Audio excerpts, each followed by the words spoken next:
A very good evening to you. Welcome to the West Ham Voice on a Monday evening. Sorry I'm late.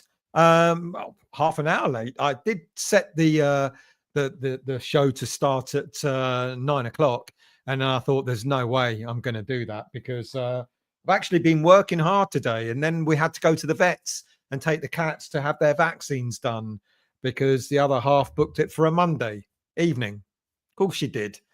So my apologies, but anyway, I hope you're all doing well. Clearly, there has not been any West Ham football to upset us all, but of course, given that it's the international break, there's no shortage of stories and things that are stories that are out there that do serve to wind up the West Ham fan base somewhat. And boy, oh boy, do we get wound up with some of the stuff, some of the garbage that's out there. So, without further ado, It's gonna be a bit of a loose show tonight, because there isn't any, football, West Ham football to talk about. There is international stuff to discuss and one or two other points. But before I do any of that, of course, we'll just go into the chat and say hello to everyone. Good evening to you, Shaky. You're 28 minutes early because 9:30. I hope you're well. Good evening to you, Howard. I hope you're well. I reckon you'll be about 30 minutes out. There you go. Anthony, how are you, mate? I hope you're well. Congratulations to Bowen, of course, for getting his first England international goal. Well done to him. Anthony, again, bring back most of the players on loan and we wouldn't have to buy in January just to sell. Well, we can't. Did inquire about JWP's loan spell. That can't be cut short. And from what I understand, neither can any of the academy players' loan spells be cut short either, unfortunately. Mr. Williams, how are you? I hope you're well. Good evening to you, Foxes. How are you? Darren, how are you, mate? I hope you're well. Usual, can't stay tonight as I'm sure they are about to find the treasure on Oak Island. Don't tell me you're watching. I'm a loser. Keep me in here or whatever it's called. Early doors. Yeah, I laugh at my own jokes. There you go. Early doors. Good evening to you. Good evening, Hammerettes. How are you? I hope you're well. Who else do we have? Early doors. Daniela, how are you? Let's not get carried away with all these rumors. We're an easy target for some of the press mischief. Absolutely agree with that. Graham, how are you, mate? From snowy Canada, totally disillusioned with our club, a coach not fit for purpose, majority shareholder who has no footballing knowledge, and a squad of players that want to leave. Well, coach not fit for purpose, probably. Shareholder who doesn't know much about football, definitely. And squad of players who want to leave, not really. Because it is, as Daniela has alluded to, there's a lot of gossip out there, but a lot of it is pretty much dire, really. Usual. I'm mesmerized. They have once again dug up a piece of wood and they've decided it's come from a spaceship. What are you watching? Who else have we got in here tonight? Toha, you've been conned for what? 12 series? Well, you cannot stop now, usual. What is he watching? Is he watching I'm Celebra or is he watching something else?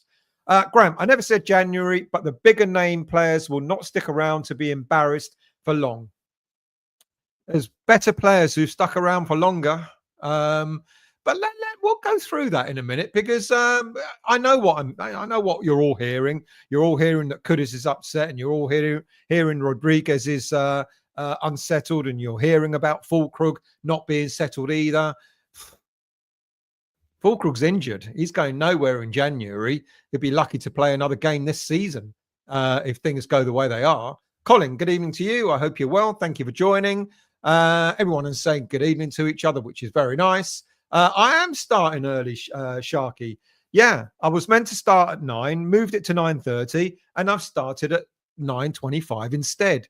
How's that? Aaron, good evening, mate. Good evening to you, Ray. How are you, mate? Good evening to you, Gaz. How are you? Early doors. Well, good evening. Late or early, it's 9:26. I call it early. You may call it late. But then we all go by my watch, so it's early, isn't it? Matt, how are you? Good evening to you, Frog. How are you, mate? I hope you're well. Matt, good evening, mate. I feel like Bowen's dad when he scored his goal. I was very proud. Noddy Madueke is just a pace merchant and all that mucking around with his feet. Like, You know, I mean, what's all that? You know, I bet he confuses himself, doesn't he? Lee, and yet Bowen. Well, we'll talk about that later. Lee, good evening, mate. Thank you for joining. I hope you're well. Montana, Stell, why so late? I'm not. 9:30, and actually, it's only just turned 9:30 now. No, I was busy. I was busy. Daniela, the women played at the weekend. Yes, going to talk about them, of course. Good evening to you, Hayden. I hope you're well. Loan spell players can't be retrieved. Exactly. Players transferred in have no heart. One or two of them certainly don't look like they're putting in a lot of effort, but then some may argue that that's down to the coach and his coaching ability, which could be true for some, but is it for all? Early doors. If you haven't already hit that, thank you very much. If you're new to the channel, first time, please do hit the like button and please do become a subscriber of the channel. If you're an existing subscriber, please hit that like button. And if you're just passing through, just hit the like button anyway. Colin, good evening. I hope you're well, mate. Is there any truth that Pogba? No. Absolutely zero. That is what I'm talking about when it comes to rumours. Pogba, there will be an army of clubs, despite his misgivings and his ban, etc. There'll still be an army of football clubs out there that are going to want to sign Pogba, and especially the salary is going to be demanding as well. Let's not forget Pogba's played for some of the big, Juventus, and did he play for PSG, and Man United, etc. You know, he ain't going to be on our club limit of 150 grand a week. He's going to want probably twice that. No truth in it at all. I would be shocked if it happened, but I don't think it's going to happen. I don't think. I know it's not going to happen. Matt, good evening, mate. Question: 10 years next season at the Spaceship Bowl. Do you think it's time to repair the stadium and improve it? Well, interestingly, they're putting a membrane around the stadium. I talked about this, I think in the summer they were talking about putting this membrane around the whole stadium, which is going to seal it, secure it. And I think it's good for the environment and all that sort of stuff.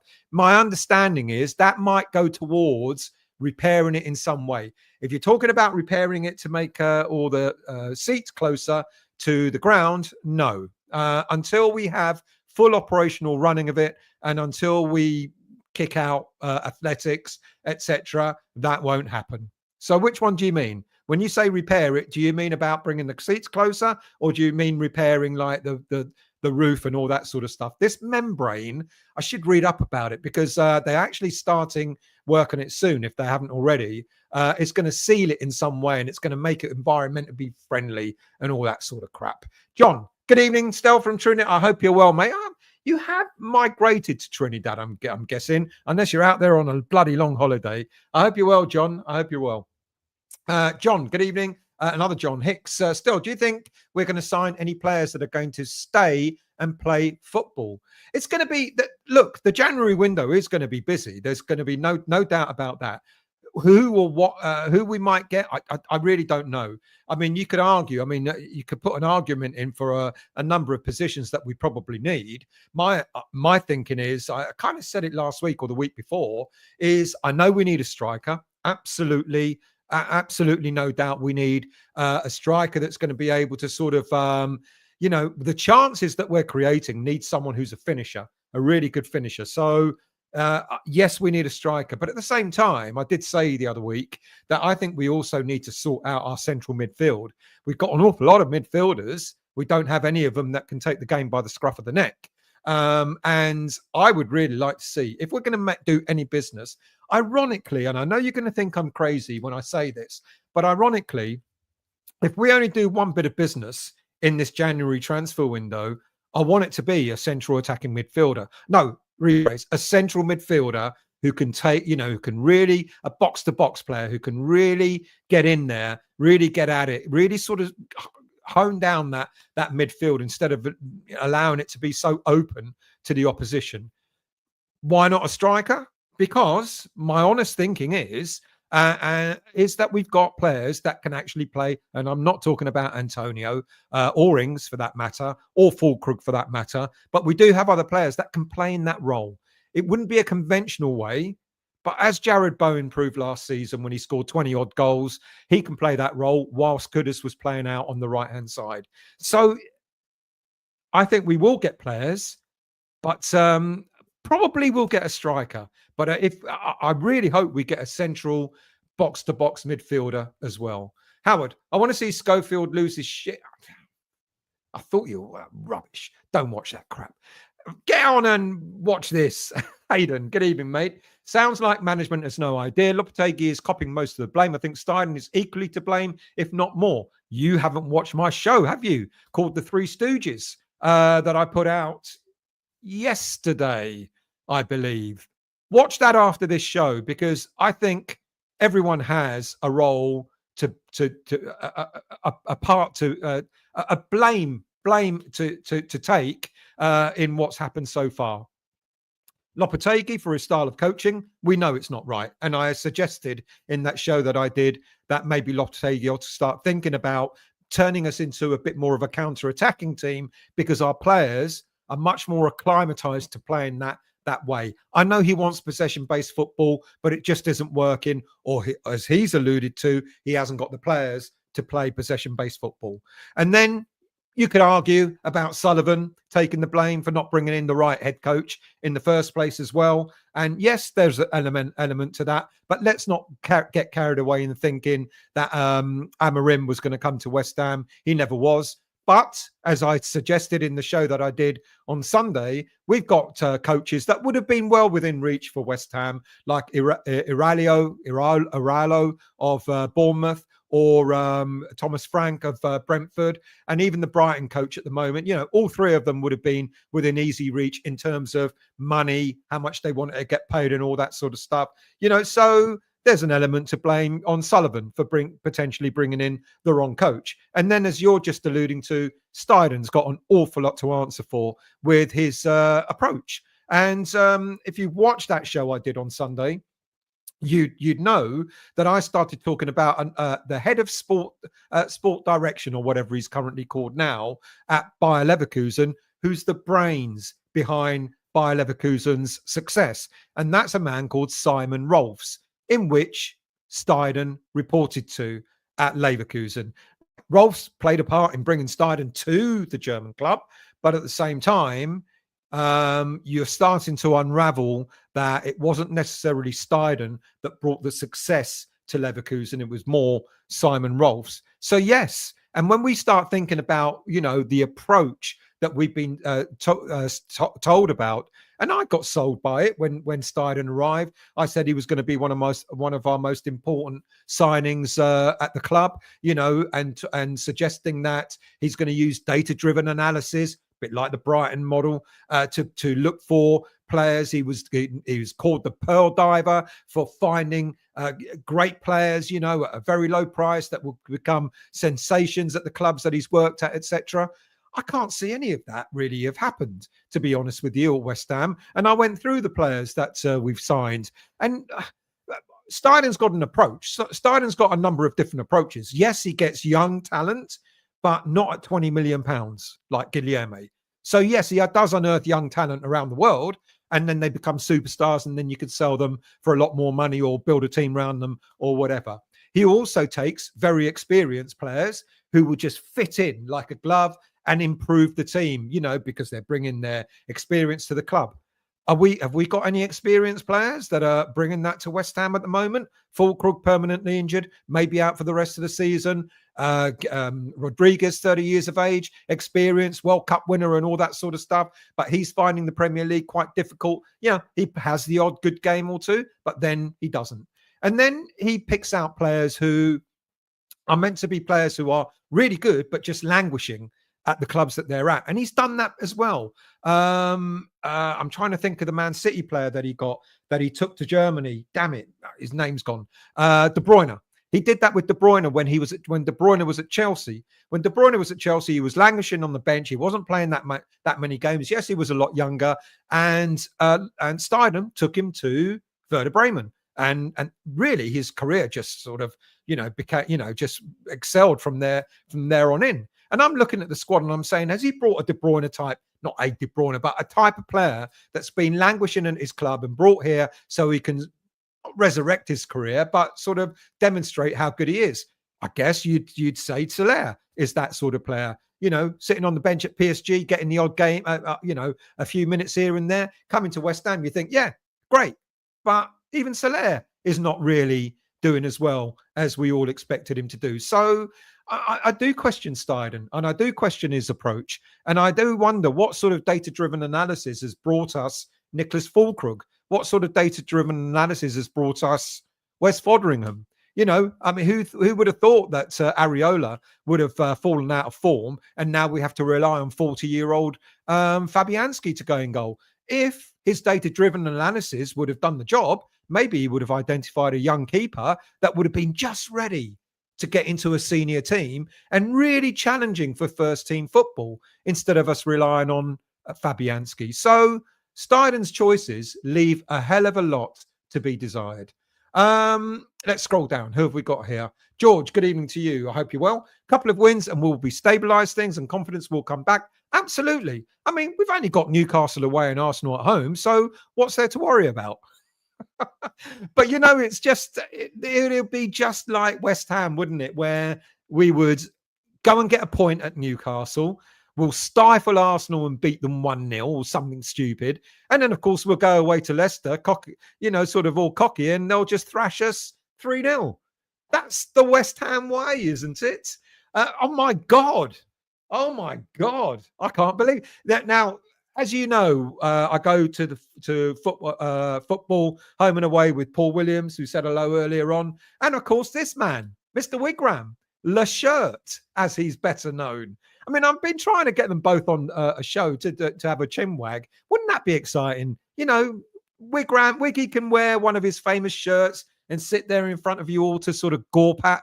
But Mr. Wigram, good evening to you. I'm guessing Emmerdale's done for. See, he wouldn't come on if Emmerdale was on. He's an Emmerdale fan. But I guess it must be finished or his TV's broken. Greg, good evening, mate. I hope you're well. Good evening to you, Steve. How are you, mate? I hope you're well too. Mr. Bong, how are you? I hope you're well. Paul Evans, why would you not start Bowen? Good job, he's gone. Carsley, why wouldn't you? Bit weird, clearly. Carsley didn't think enough of him to even put him in the squad in the first place, only because how many players copped out? 9. That's the only reason why I got called in, and even then he was still on the bench. Frog, a brain would be a start. There you go, early doors. It's a membrane solar panel which will power most of it. Thank you. I knew it had something to do with sort of eco stuff and all that. But I don't know. Will it fix the stadium? I guess the roof eventually will need a bit of fixing, won't it? Hayden, so disheartening because what was promised, we were top 7 and playing in Europe, such as a great launch pad for this regime. We have gone so far backwards, so disappointing. Bring back David Moyes. Did I say that out loud? I know, I'm only kidding. But it is a bit odd, isn't it, that this would have been so ideal. This happened before, several times before, when we left the Boleyn, the last season at the Boleyn, and we went to the new stadium, like on such a high. We finished, what did we finish? 7th or something that season. We were on such a high.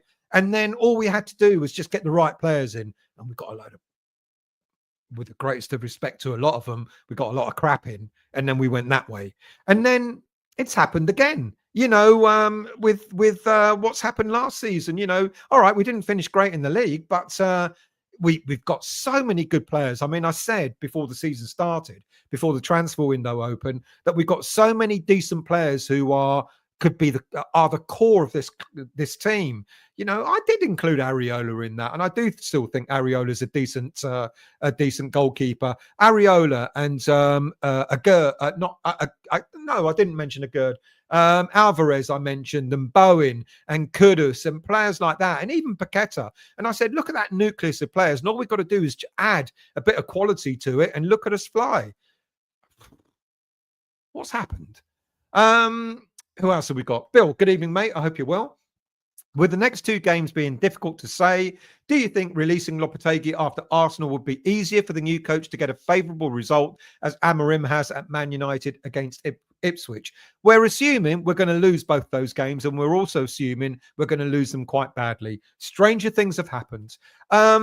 But yes, if we lose both those games, and if we get beat pretty poorly, I did say the other day that I think it's going to take for a really, really terrible defeat, a bit like the ones we've already had. But I think it's going to have to take a terrible defeat for the board to get rid of Lopetegui, and it could happen in one of these next two games coming up. But yes, it's quite possible, but then the reverse could work. The board might be saying, well, we know the next two games are going to be difficult, so we see how it goes for the Leicester game onwards. That could happen. Maybe the board are going, we understand it. We know it's going to be tough. And maybe despite the results, he might get through these two games and might still be in charge against Leicester. But then if we start losing against Leicester and Wolves and teams like that, then he will be gone. I still think that he's going to be here with us until the end of December. If the results are favourable, and I'm talking about, scraping wins, getting a draw here and there, that will sound like fate. I know it won't be favourable to us, but it might be favourable and okay for the board to turn around and go, it's all right, we'll let him carry on until the end of the season. But it's going to be interesting. But yeah, it's a tough one to answer. You would imagine that after the next two games, putting a new coach in for the Leicester game would seem to be the right thing to do. But then many fans thought that the right thing to do would be to replace him during this international break. But that clearly isn't going to happen.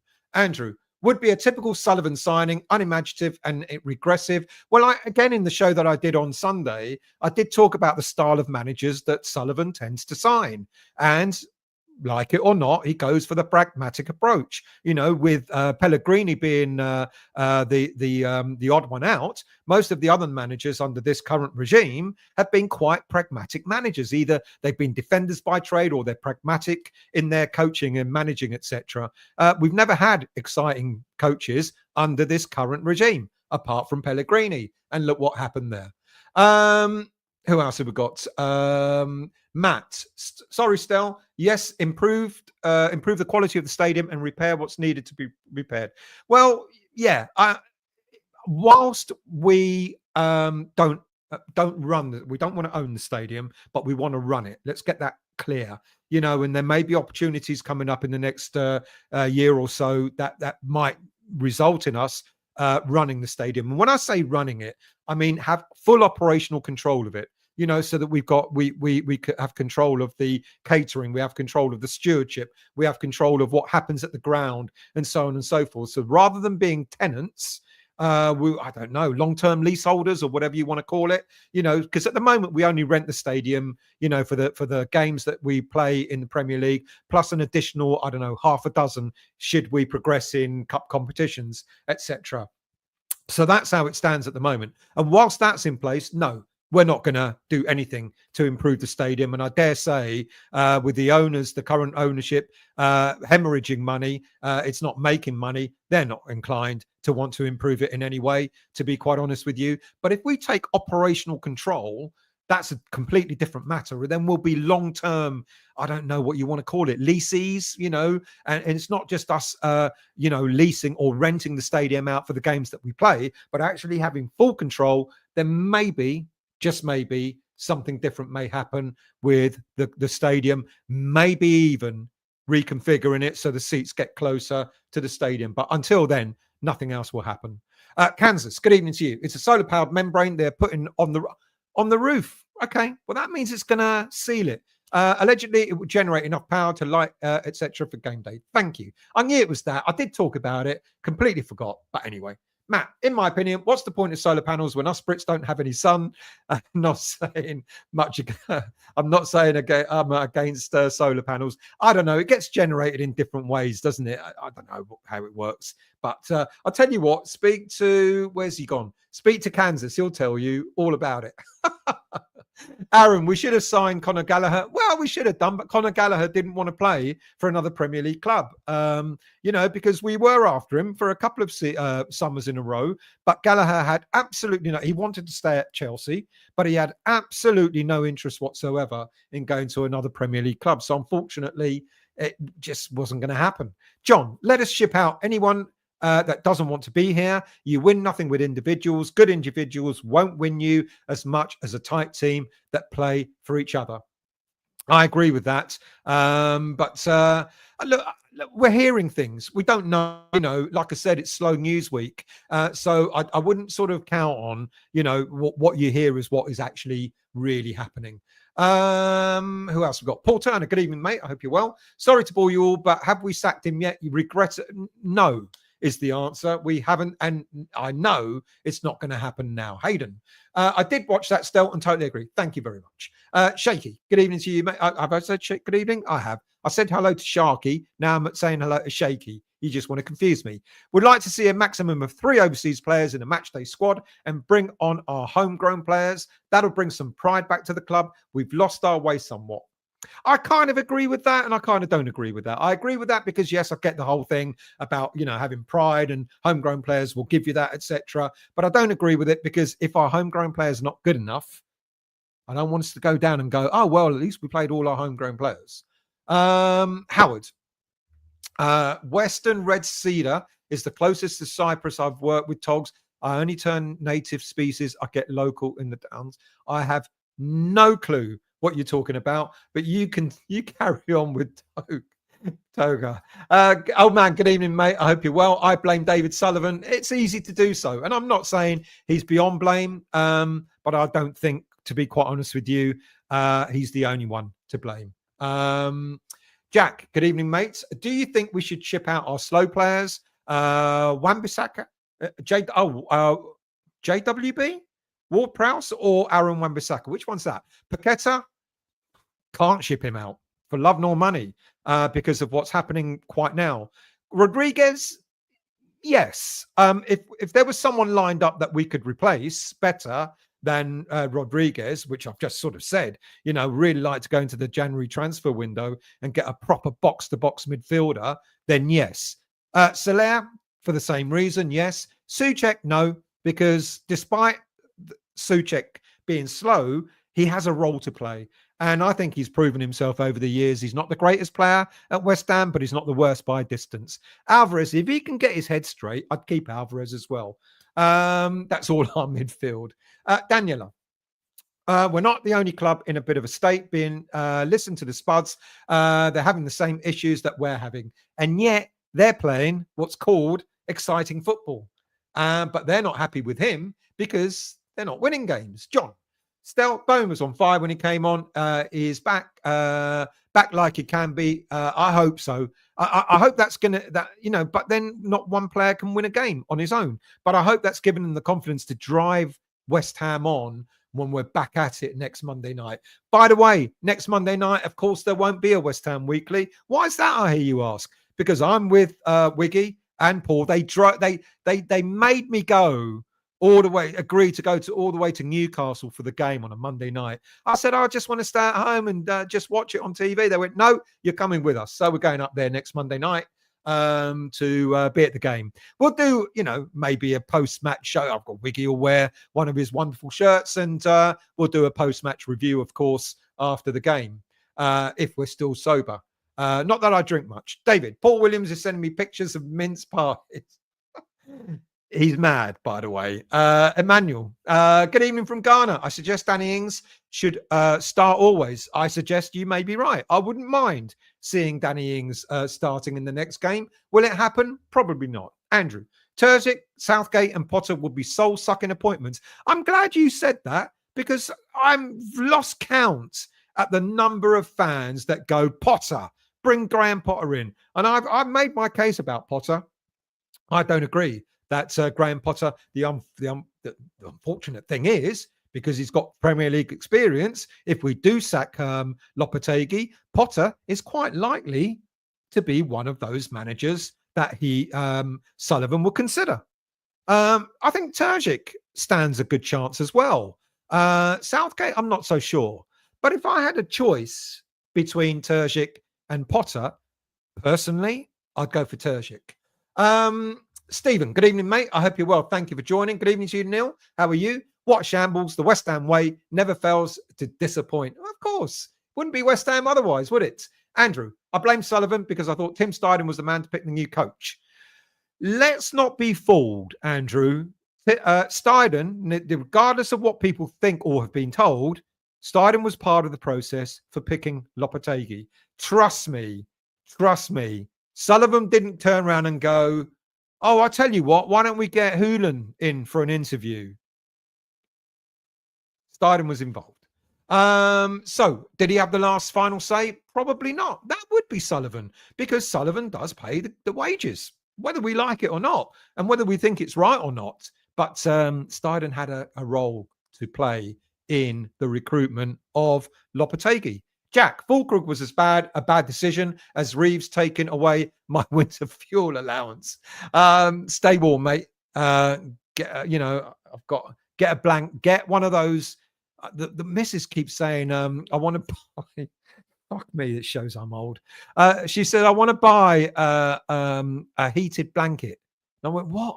She said, one of those that you plug in and then you wrap yourself up and while you watch TV. And I'm like, go on then, do it. I know I love it when she buys it, but Frog, save money and time by just buying pre-injured players that aren't interested in settling in. We don't know if Fulkrug's not interested in settling. That's what we're hearing. Whether that's right or not, I think what I've actually found funny was some people are saying, Fulkrug is not settling in and he wants to be sold in January and go back to Germany.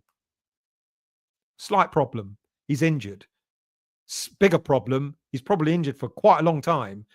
He could be back soon, but it's going to take time. There's no club that's going to go, I'll tell you what we'll do. We'll take Fulkrug off your hands once that January window opens. Yeah, we know he's missed all season because of injury, an injury that will that will come back at any time. But I'll tell you what, we'll give you money. I mean, it ain't going to happen. And this thing about Fulkrug unsettled, we don't really know. We're hearing it. We're hearing it about Rodriguez. But I know I take it with a pinch of salt at the moment, to be honest with you. Navadius, good evening, mate. Thank you for joining. I hope you're well.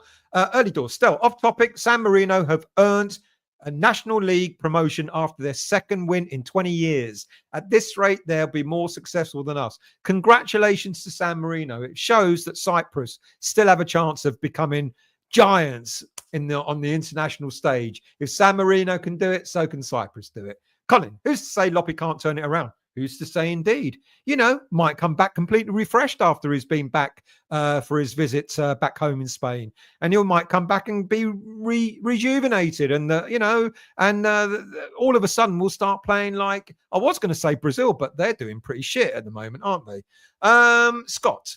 Evening, Stelk. Good evening to you, mate. Really enjoyed the Friday night show with Nigel. Does he have a YouTube channel? He doesn't have a YouTube channel, but he does have a podcast. If you look up an app called Acast, ACAST, then type in the search. You've got to subscribe and all that. Doesn't cost anything, but you've got to create a login and so on. And then when you've done that, look for more as Bobby Moore, MOORE, more than just a podcast. And you'll be able to listen. They do a Monday night show. It goes out every Tuesday, but they record it on Mondays. And it's great. It's been going for something like 11 years, something like that. I mean, given that we didn't have any football, given that we didn't have any games to talk about, Nigel and I did a 3-hour live show on Friday night. Oh, my goodness me. John, good evening, mate. My old girlfriend used to call me a pearl diver and she knew nothing about. Good evening, David. I hope you're well. Oh, there you go. No, Scott, exclusive to Stell. There you go. I'm just bigging up your podcast, Nigel. You must have finished recording early. There you go. Scott, that is Nigel. Real history of West Ham FC is Nigel. Good evening, Juha. How are you, mate? I hope you're well. Hammer it. I've been having a look at the stuff between Rolfs and Scarfi. So I did tell you to look into it, didn't I? Bit revealing, isn't it? Hey? Wiggy's shirts went out in the 70s. He collected them all, mate. He got everyone from the 70s to save them for him. Colin, Stel, we're actually going to need 2 strikers, but could they get away with getting 1 in January for Antonio and Ings? We'll be leaving not far from now, but I would love to see us get a midfielder as well. Yeah, I agree we do need 2, but let's try and get 1 fit one for now. Nevadis, Bowen, Jude and Rogers would work for us together. Exactly what England has been missing. I agree. But Bowen, let's see what Tuchel does with this England squad and see if Blowin gets more game time. I hope he does. Good evening, Claret and Stu. I hope you're well. Thank you for joining. Andrew, new signings, ratings, Fulkrug, 9 out of 10. Kilman, 8 out of 10. Tolibo, 6. I'd give him a 7.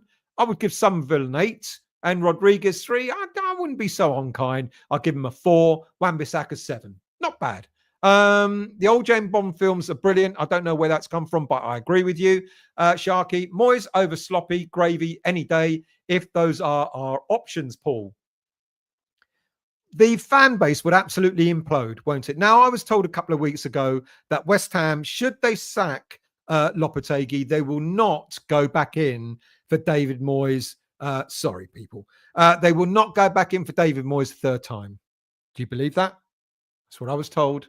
Avid indoorsman. Good evening to you. I hope you're well. The problem is, and will always be, Sully's lack of ambition.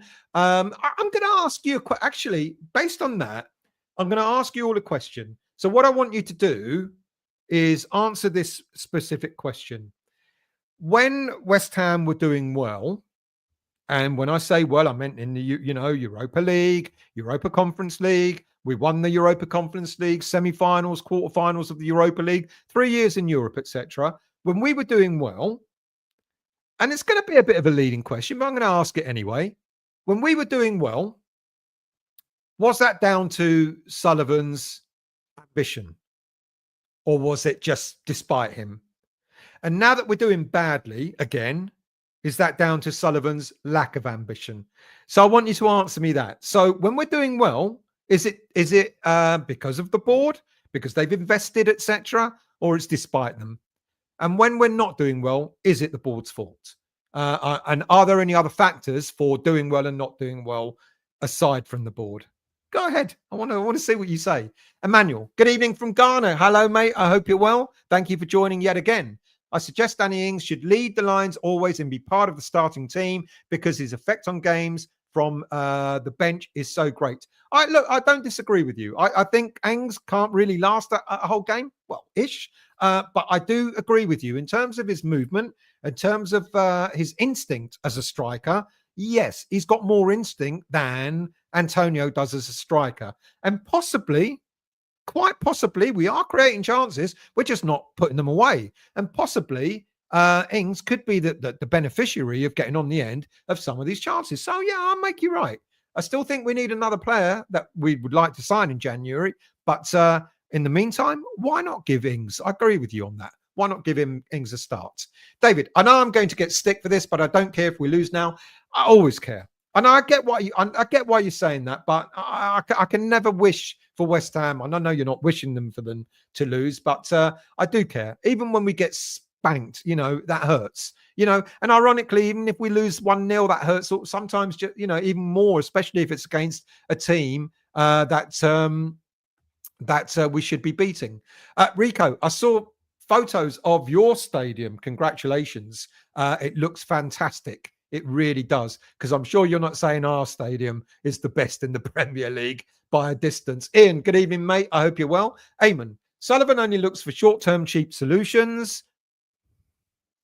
I don't know. I don't know if that's true. Because you think about Allardyce, he stayed there a season too long. Moyes stayed there a season too long. I don't know. He's never looked long-term. Look at all the past best bargain basement players we've bought over there. Oh, yeah. In that respect, yeah. But let's be really honest. We bought bargain basement players well before this current crop of owners joined as well. Let's not forget, who was that player that had his own fashion brand who came from Arsenal? Freddie Ljungberg, under the Icelandics, and various other players like that. We've had our fair share of shit players even before the current crop. But I get what you're saying. James, would you give Lopetegui the whole season? He's been given a tough start. When you look at the fixtures, we were not even halfway through the season. I will give him until Christmas and see where we are. If the playing style hasn't improved and if we're getting beat by teams around us, I would say it's time for him to go. And I'm not talking about winning games, lucky games that apparently we were. Well, no, we were lucky against Man United because that shouldn't have been a penalty.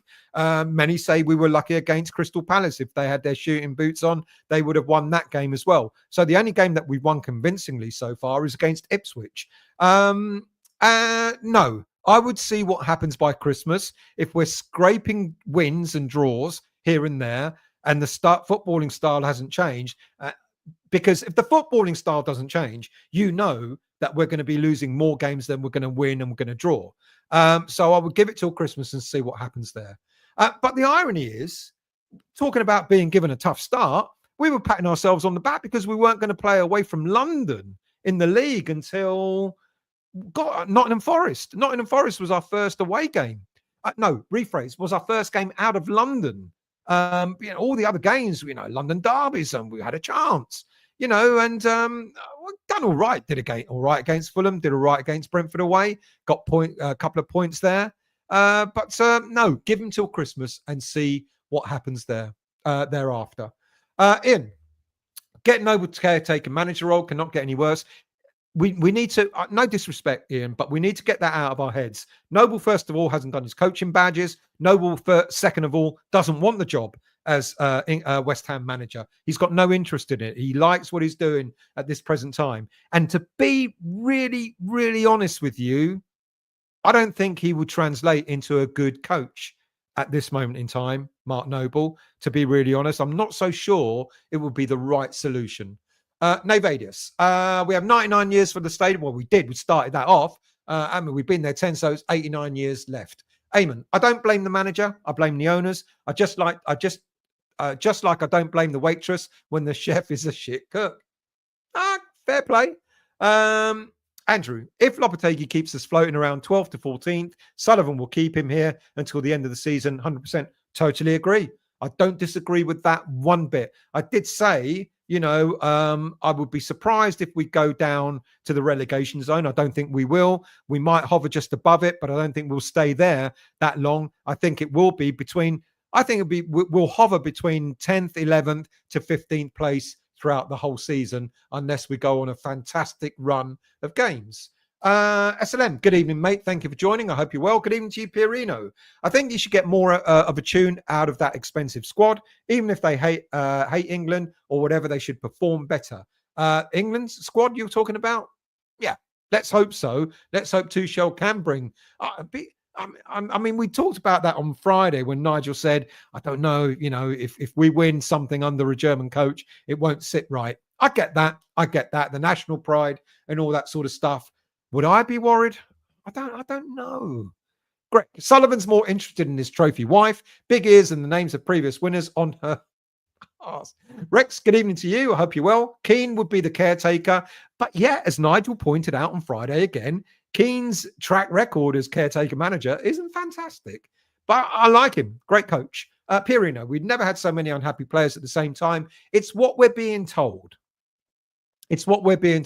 Now, let's not, I agree. When we're looking at the players on the pitch, and especially when the players are being subbed, you do start going, he doesn't look happy. He's not happy. That doesn't look right. I agree with that bit as well. And the discipline, of course, our discipline is going down the pan a little bit too. Graham, perhaps we should rename the board the idiots. Ian, players being unprofessional, bored, shocking, nothing changes there then. Mark, make great West Ham great again. Any truth in reports the free agent market is being considered and Dele Alli is the senior source number one? I don't know where that's come from because that's the first I've heard about it tonight or at all. And I think the answer is a massive no. Would we get players in the free agent market? To be honest with you, we would have done it by now. Let's not forget, Lopetegui wanted 4 central mid defenders and we only got 3. And there were all this talk about getting various central defenders in the free market. Nothing happened. So I dare say probably nothing will happen in January with a free agent market either. Richard, I'd like Potter, but Steve Clarke might be worth a shout. I'd like neither. With greatest of respect to both of them, I don't think either would make us any better than what we currently are. Slightly maybe, but no, not much more better. Eamon, when players start jumping a sinking ship, relegation is usually on the cards. It's what we're being told. You've got to take this with a pinch of salt. There are a lot of stories out there about players wanting to leave. Let's see what happens. I'm speculating that we might see a bit of movement, certainly. But maybe for the reasons that have been mentioned about the slowness of players, etc., rather than players wanting to jump ship. We're hearing it. Even Kudus, apparently, there were stories back out again this afternoon that apparently Kudus wants to go again. Colin Stell, if Loppy was coach of any sort, he would know his tactics are not working. His possession-based football is not working. Look, he's got players in the squad. See that we should counter it. I agree. Totally agree. I've said that myself. I think Lopetegui should use his coaching technique to change the way we play. Let's look at, the model that Nottingham Forest have created, are doing. It's a mid-block process with a counter-attacking style. We've got the players that can do that. And all of a sudden, you will start seeing speed. The speed of Kudus, the speed of Bowen, the speed of Wan-Bissaka, and so on come to life. Frog, I don't buy this can't settle rubbish. They're not being paid in wine gums to do a job. I'm not buying it much either. Yeah, of course it's going to take a while for players to settle in, a new league, new country and all that sort of stuff. But I don't know. Let's see. Let's see what pans out in January. But I'm with you, Frog. I'm not believing all the stories that are out there. Stephen, Fulcrook signing is a complete disaster. Heard he's homesick, wants to go back to Germany. Well, the latter part, I don't believe.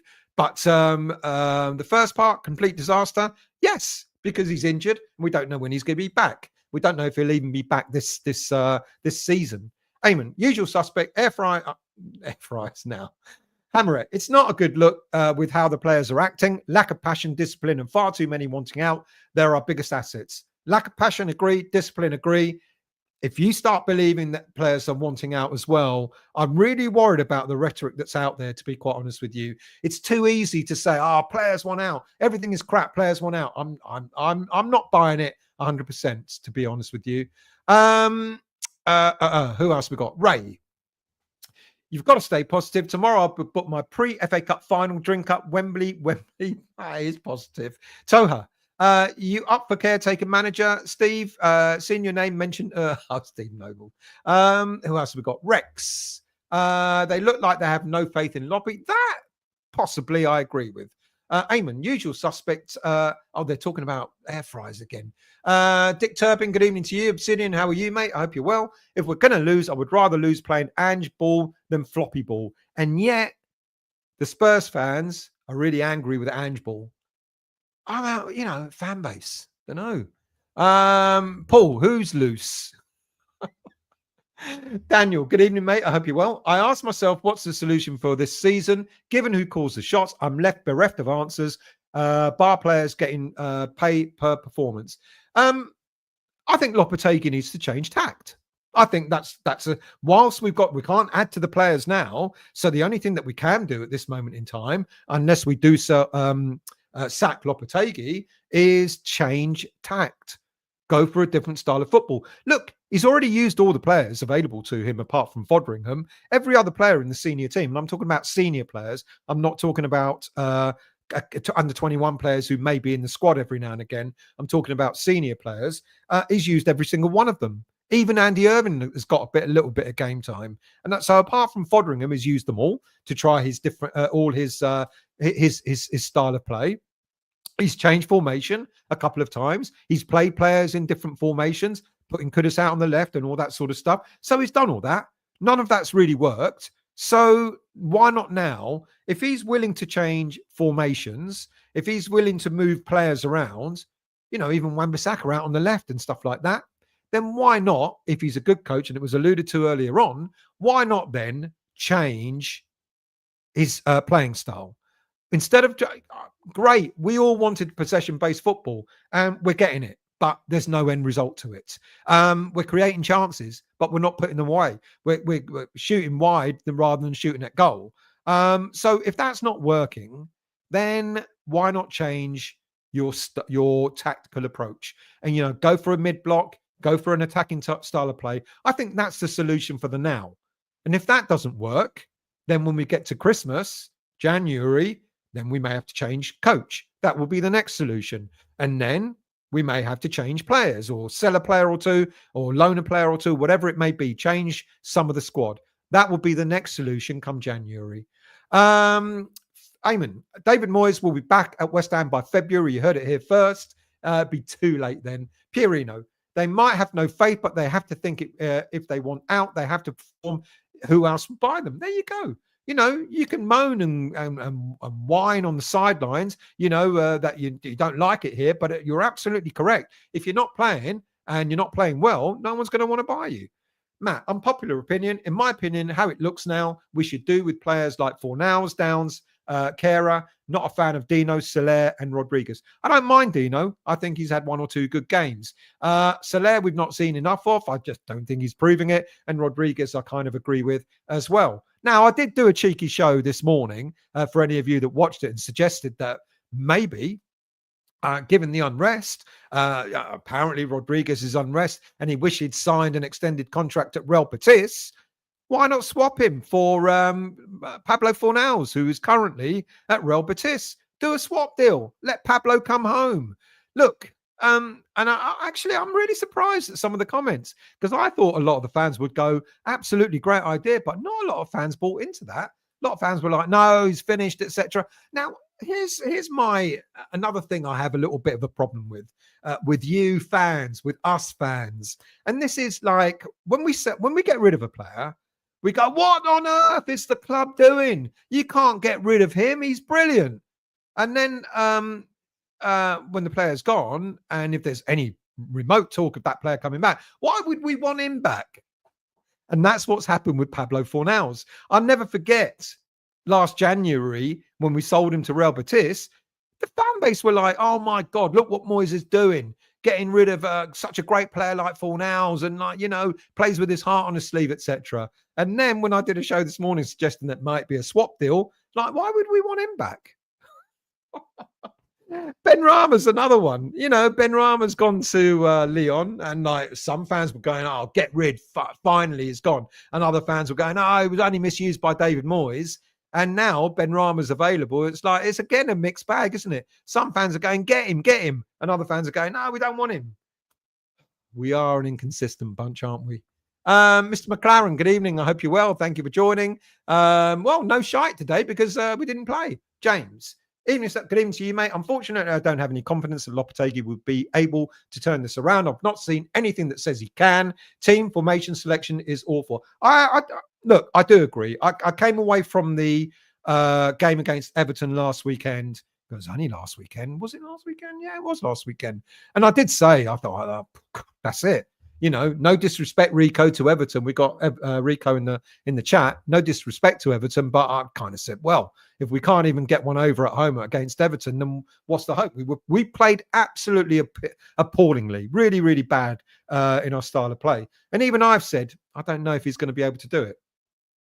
And there was the wild speculation, wasn't it? Oh, he's going to get sacked now. He's going to get sacked, but he's still here. Schizo, evening, mate. I hope you're well. It is cold, isn't it? I've got the heat. In fact, the heating on is so hot. It's so hot that it's a bit too hot. It feels a little bit balmy in here. Thank you, Paul. Much appreciated. If you're new to the channel, please hit the like button. If you're new to the channel, please become a subscriber of the channel. And if you're an existing subscriber, please hit the like button as well. NWO, who voted Labour? Oh, I won't deny it. I did. There you go. Who else have we got? I'm probably going to lose a whole load of subscribers now. Shouldn't have admitted to that. 58 likes. Thank you, Matt. Much appreciated. Mr. Hallett, in my opinion, I won't get any now. Everyone will be, oh, fuck him. He's a Labour voter. John, in my opinion, Sullivan could have been, Sullivan could have been the sorting hat in Harry Potter. He would still get it wrong.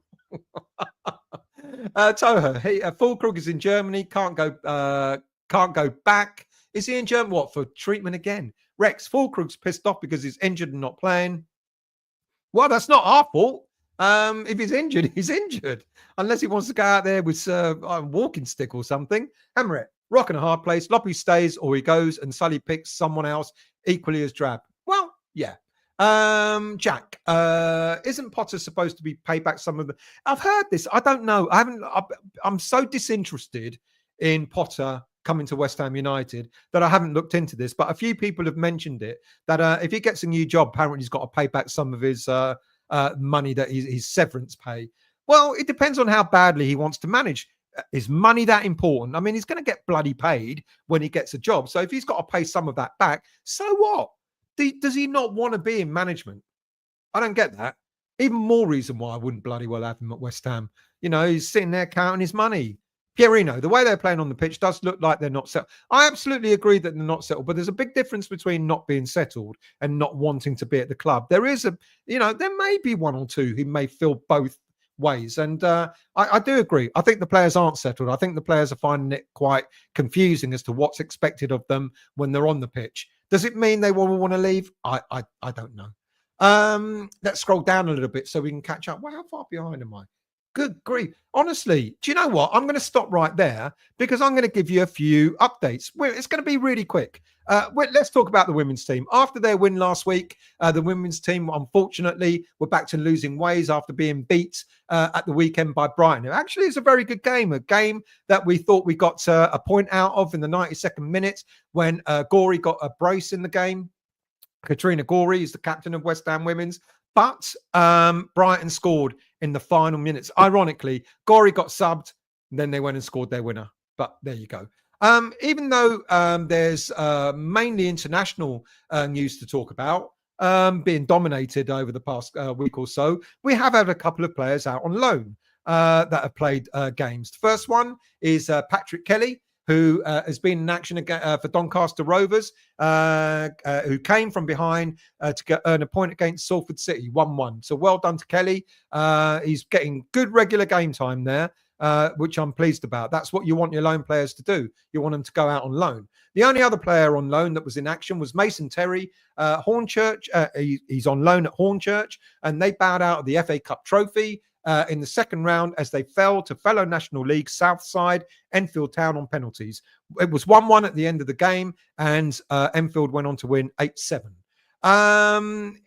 Let's talk a little bit about the internationals, shall we? Because we've had quite a lot of players out on international duty. And I'm talking, of course, the academy as well.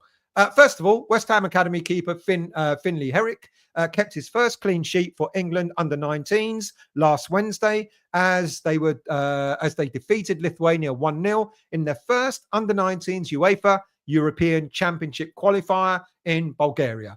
Henrik's latest clean sheet in his third appearance for under-19s means he can currently boast the best goals conceded per game, best goals not conceded per game ratio of the England goalkeepers in his age group. Well done to him. Other academy players out, Josh Briggs in the under-19s as well, earned his 12th cap for Northern Ireland under-19s as they were defeated 4-0 by Denmark. Sean Moore marked his first international milestone after playing just over an hour on his Republic of Ireland under-21 international debut in a 2-0 friendly defeat at the hands of Sweden. And George Earthy also played. He made his debut for the England under-21s in a goalless friendly draw against Spain. He came on the 78th minute.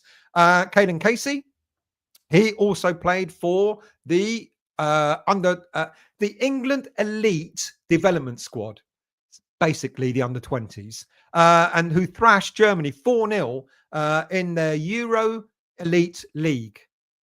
Why don't you just call it the under-20s and make it a lot simpler for me to talk about? Who else did we have out on international duty? Academy starlet Emeka Adiel played the last 21 minutes of England's under-18s 3-1 defeat to Poland in Spain last week. Lanre Awesu and Chinatsa and Wasu both came on as second-half subs in the England under-17s 1-1 draw with Belgium last week as well. Lewis Orford was on target as England under-19s secured their place in the UEFA under-19s European Championship elite round with a 2-1 win over Bulgaria. Orford scored England's second goal as the Young Lions made it 2 wins from 2 in their qualifying group. Who else we got? And then back to Adiel again. This is obviously at the weekend.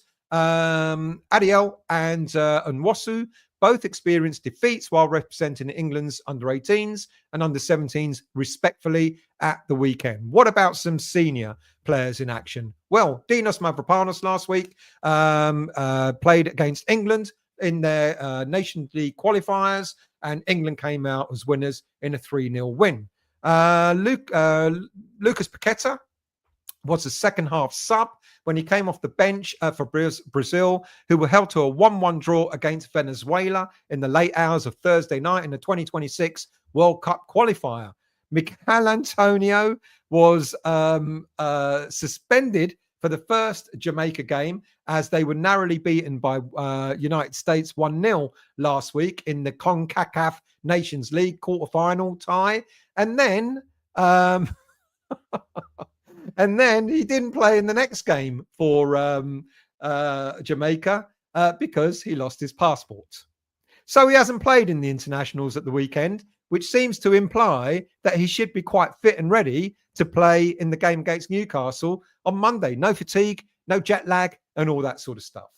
Mohamed Kudus couldn't help the Ghanaian team to overturn. They needed to win against Angola last week, but they didn't, which means they're now out of the AFCON. It's the first time since 2004 that they haven't qualified. And to make matters worse, they lost again today against Niger 2-1.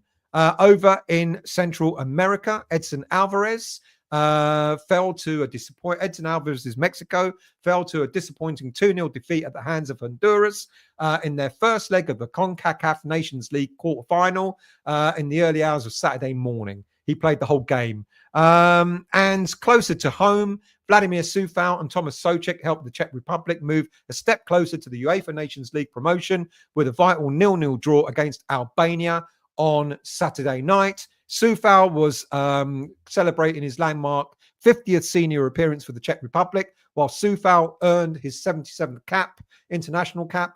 And congrats to Souček because he's just announced the birth or they're having their third baby. So congratulations to him. Now, as for Sufal, there's suggestions that he's unhappy because he's not getting game time. Understandable. Now, apparently, Julian Lopetegui promised him more game time over this season. But let's be really, really honest. The minute we bought Aaron Wan-Bissaka to the club, how many of you thought that Sufal was going to get regular game time? Because I certainly didn't. And I'm pretty certain Sufal didn't either. Look, we love him. We know he plays with his heart on his sleeve. But we really needed a right back. We really needed a new right back. And I'm pleased that we got Wan-Bissaka in. And to be really honest with you, you know, we need another right back in order to compete with Wan-Bissaka for that spot. And love him, I know we do, but Sufal is not that player. He's coming to the end of his contract at the end of this season, and I don't think we're going to give him an extended one. And of course, Jared Bowen notched his first England goal to secure an emphatic 5-0 win over the Republic of Ireland. Of course, we were helped along because they had a player sent off early in the second half, and then we beat him 5-0. It was his first touch coming on in the, 75th, 76th minute or whatever it was. So congratulations to him. And like I've said earlier on, let's hope that Thomas Tuchel sees a lot more in him than Lee Carsley did. Right, that's it. So let's go. What have we got here? Slide match review. There was no match to review. So let's go back to your comments because the next thing I'm going to talk about is, well, actually, let me pick up on this because you guys are talking about it anyway. Rodriguez, like we've already said, you know, apparently he's really unsettled at West Ham.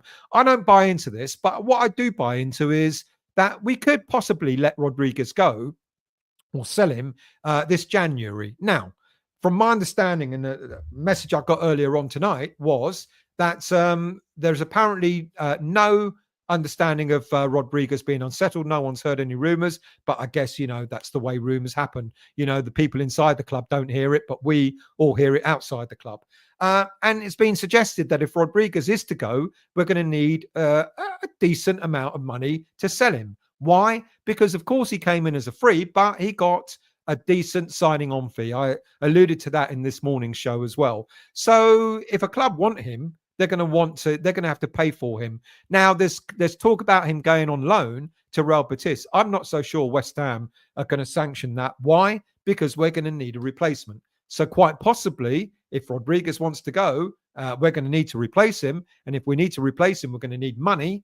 And if he's going to go, then he's going to have to, some club are going to have to stump up a sizable fee for him. Carlos Soler, already mentioned throughout this show, not settling in, not fitting in. I guess we expected a lot more from him, but it's not happening. We can't cut short his loan spell. He is here for the rest of the season. And given that there's no obligation, no option to buy, I would look into whether we can cut short his loan deal. But it sounds as if it's a deal for the season complete. Nicholas Fulkrug, another player that we've already mentioned, quite funny that apparently he wants to leave and go back to Germany. But as I've said, he's injured and could be injured for a while yet. If he is, no club is going to come calling for him either. And of course, we keep hearing yet again the usual Kudus transfer noise and all this stuff about Arsenal are fighting over Liverpool to sign him, and Man United may come in for him as well. And there's going to be a battle to get him in January. It ain't going to happen. He's not going anywhere in January. As I've been saying all along, he could be a player that we might see leaving in the summer, but it's not going to happen in January. Now, other things that could happen, and Soufal, as I've already mentioned, could be a part of this, is come the end of this season, we've got 5 players that are out of contract. Now, we know what's been happening to the likes of Antonio, Fabianski, and Creswell over the past few years. They keep having their contracts extended year in by year in, and that was a David Moyes thing. He kept giving them extended contracts. Well, I'm not so sure that's going to happen this coming summer. We've got 5 players that are quite likely, almost definitely going to leave this coming summer. So we've got a massive rebuild to do. And that is going to put paid to, some of the other players maybe wanting to leave, like Kudus. We're going to have to build a new squad. We're going to have to try and keep Kudus. We don't know what's going to happen to Paqueta with the issues that he's facing, etc.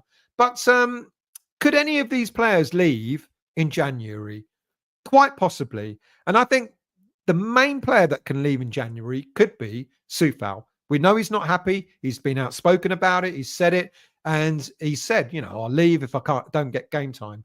I don't think Vladimir Soufal is going to get much more game time at West Ham. He's certainly not going to be replacing Aaron Wan-Bissaka. It could be. Wan-Bissaka could be moved over to the left more regularly, and then Soufal may come in on the right. But I don't think that's going to happen on a regular basis, to be quite honest with you.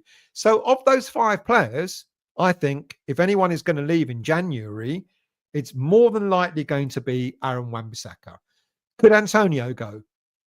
Yes, possibly. But Antonio, as I've been saying for quite a long time, is going to look for one last big deal to get that payoff. And there are only really 2 places that Antonio could receive quite a lucrative contract. One's in Saudi and one's in America. And it's quite possible, given that he's still playing for the Jamaican national squad, etc., or their internationals have played at that side of the world, it's quite possible if a club in America is interested in Antonio this January, I could possibly see him going. Fabianski, he ain't going anywhere. He's currently our number 1, so he ain't going anywhere this season. Would he stay beyond that?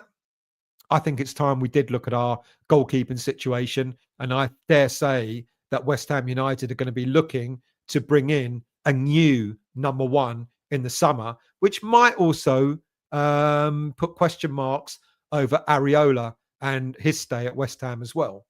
Aaron Creswell, I think this is it for Aaron Creswell. I don't think we're going to see him beyond this season, but I don't think he'll leave in January either. And Danny Ings, as we know, we heard in the summer when there were offers for him, he didn't want to leave. So it's unlikely he's going to want to leave in January either, because he will well know that there are going to be 1 or 2 clubs knocking on the door for him next summer, maybe a championship club, but that would mean he'll get a nice little signing on fee. Right, let's go back into your chat and see what you have to say. Richard, I think Fabianski got in because Areola was out of form, but has stayed in because of his own good form. I'm still an Areola fan, and I know a lot of people don't think Fabianski is better, but when we're relying on a 40-year-old goalkeeper, something is truly wrong. Colin, still, I'm also hearing Todibo might be unhappy about being here because of the way we are, and also hearing could be with the manager. Look, no, I'm. By the end of this week, before there's any football played again, we're going to hear that every single player is unhappy at West Ham. I'm not buying into it. Yes, maybe. I believe Soufal is unhappy. Why? Because Soufal's not getting game time. If any player is playing and they're unhappy, they need to maybe look at their own performances as well. Because you're on the pitch, you can make a change. You can have an effect on the pitch. Yes, okay. I get it with the likes of Wan-Bissaka being told to push forward and that tactic doesn't help him, etc. And then he looks pissed off and confused when he's being subbed. Hang on a minute, mate. You've told me what to do. And now that I'm doing it, you're pulling me off. So I get that with Wan-Bissaka. Todibo being unhappy? No. Matt, why do I feel like Antonio may get a 12-month extension this summer? Love the man, but we need to get a younger striker. I don't think he will. Like I've just said, I think players that keep being given extensions was more down to David Moyes than it was the club. I think this will be the season, whether it be January or the end of the season, that we'll be saying goodbye to Mikel Antonio. Pierino, surely if they were happy, they look more like they're trying. When I watch them strolling around the opposition, running through them, it's so annoying. I agree with that. I get that. You should see them in training. I wish they didn't do the training videos because they look abysmal in training. Andrew, looks like Sullivan will be in charge of signings in January now that Stiding is rumoured to be on the way out at the end of the season. Back to square one again.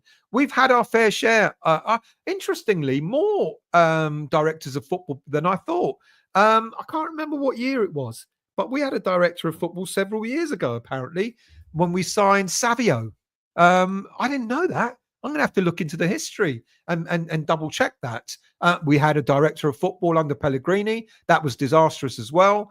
And I think Stiding, to be honest with you, hasn't done himself any favours. When I don't know if you've been watching earlier in the show, Andrew, and I talked about Stiding, but I don't think Stiding has done himself any favours whatsoever in the players that we got in. NWO. Every team tries to improve each season, obviously. New players, sometimes it works, sometimes it doesn't. You're absolutely correct there. Don't disagree with that.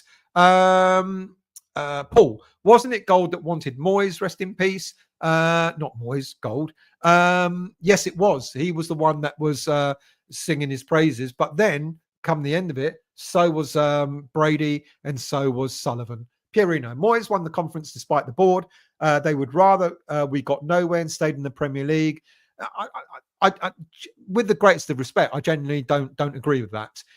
Why would you not want to win a trophy?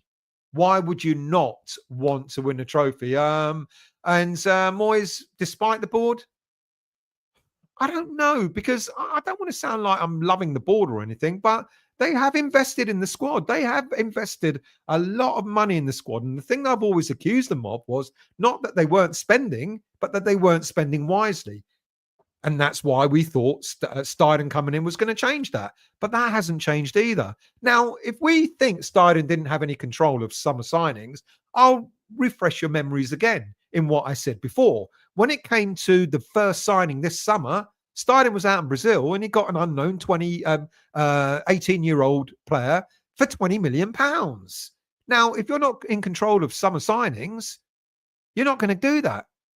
Sullivan's going to go on your bike, mate. You're not doing that. You're not signing him for that much money. Who? If you're not in control of signings, then there's absolutely no way that Sullivan would have signed off the deal to bring in Nicholas Fulkrug. 30-year-old, 32-year-old, however old he is, striker with a long history of injuries. You're not going to do that either. That's Stiding. Like it or not, that's Stiding. And then when you look at some of the other players that we've signed, you've got to ask yourself, look, we know Kilman was a recommendation from Lopetegui. Lopetegui worked with him at Wolves and Lopetegui got the man he wanted. And then the other ones, whoever it was, Todibo and Somerville, etc. It doesn't matter where they've come from. Some of them have failed. Some of them have been good. And some of them could still become really good. But I don't believe that Stiding didn't have control of signings. When it came to manager, like I said earlier in the show, I do think Sullivan. Start again. When it came to the head coach, I do think that Steiden had a say. He didn't have the final say, but then the final say goes to the man who pays the bills, whether we like it or not. Would it have been any different? Would we have gotten ourselves a different head coach if it was purely Steiden? I don't know. I genuinely don't know. Bill, whilst the club is in profit, the board won't overly risk things. Yeah, that's a fair comment. Agree with that. Matt, I watched Moyes' interview on the overlap. Don't want him back, but how Sully treated him with the constant situation is beyond respect. The contract situation. I've talked about this too. I talked about this, I think, in last week's show. Let's get this into context. Again, please don't misunderstand me. I'm not backing the board here or anything like that, but we need to get this in context. The offer was made back in December when we beat Arsenal away 2-0. That apparently is when Moyes said the offer was made to him. Moyes said quite clearly the offer was not good enough. We all know now the offer was not good enough because Moyes was going to have to relinquish control of signings, transfers. We knew that was going to the technical director. We all said, great, we've got someone else in charge of signings. So that bit we can't dispute. That bit is the bit that Moyes didn't like. I think Moyes called the board's bluff and he went, I'll think about it. And then Moyes said in the overlap, and then 3 games later, when we lost 3 games on the trot, then we lost 3 games on the trot and the contract was taken away. Those 3 games on the trot that we lost were well into February. So he was offered the contract in December. All of and what day was that game against Arsenal? It was early mid-December. So we had most of December. Then we had all of January, and then we had some of February. So 2.5 months, that contract was on the table, and Moyes, and then it was withdrawn. Because by that time, the board had to say, how much longer do we wait? Or do we move on and start making other plans? And that's when they started to make other plans to bring another head coach in or another manager in. And that's when the offer was taken away. So Moyes being hard done by? I'm not so sure, because I think David Moyes tried to call their bluff. I think what Moyes said was, I'll prove to you that I'm worth keeping, and I'll prove to you that I'm worth keeping on the contract that I've had before, where I've got full control of everything. And of course, then the results just spiraled out of control. And in the end, we were lucky. We stayed in the league, but it was atrocious. The second half of the season was atrocious. And when Moyes realised that he no longer had any bargaining power because we were losing games left, right, and centre, that's when he went back to the board and went, "Oh, well, maybe we should sign and renegotiate." Well, too late, mate. So David Moyes being disrespected by Sullivan. Maybe it was a little bit of both the other way round as well. Leslie, good evening, sir. I'm very well, mate. I hope you are too. Who else have we got? Andrew, we desperately need. Tell me what you think. You probably disagree with me, and I'll be happy to read out your comments of what I've just said, by the way. Andrew, we desperately needed a powerhouse box-to-box midfielder in Fofana mode. We tried. We wanted Fofana. He didn't want to come to West Ham. He's at AC Milan. Paul, Potter is the best of the bad bunch and has a point to prove. Absolutely. I would worry. I'm not saying we'd go down, but I would genuinely worry about the fan base's mental state if we got Potter, because I just don't think the football would get any better. I really don't. I'd be very surprised if it did. Black Country, good evening to you. I hope you're well. Look at Sullivan's football history. It's not good.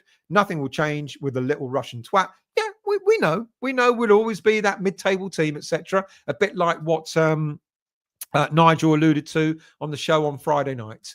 Daniel, Moyes was Mr. European manager. Nothing to do with Sullivan. So, okay.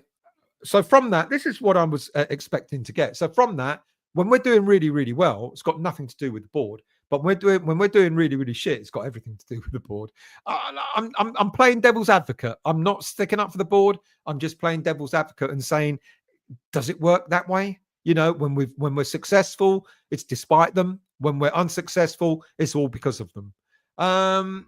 Let's see, what else have we got here? Andrew, I think Thomas Frank would be an interesting choice. Looks ready to make the next step up. I think would definitely be interested if approached. I do. I agree. I think he'll be a very good coach for West Ham United. Don't disagree with that at all.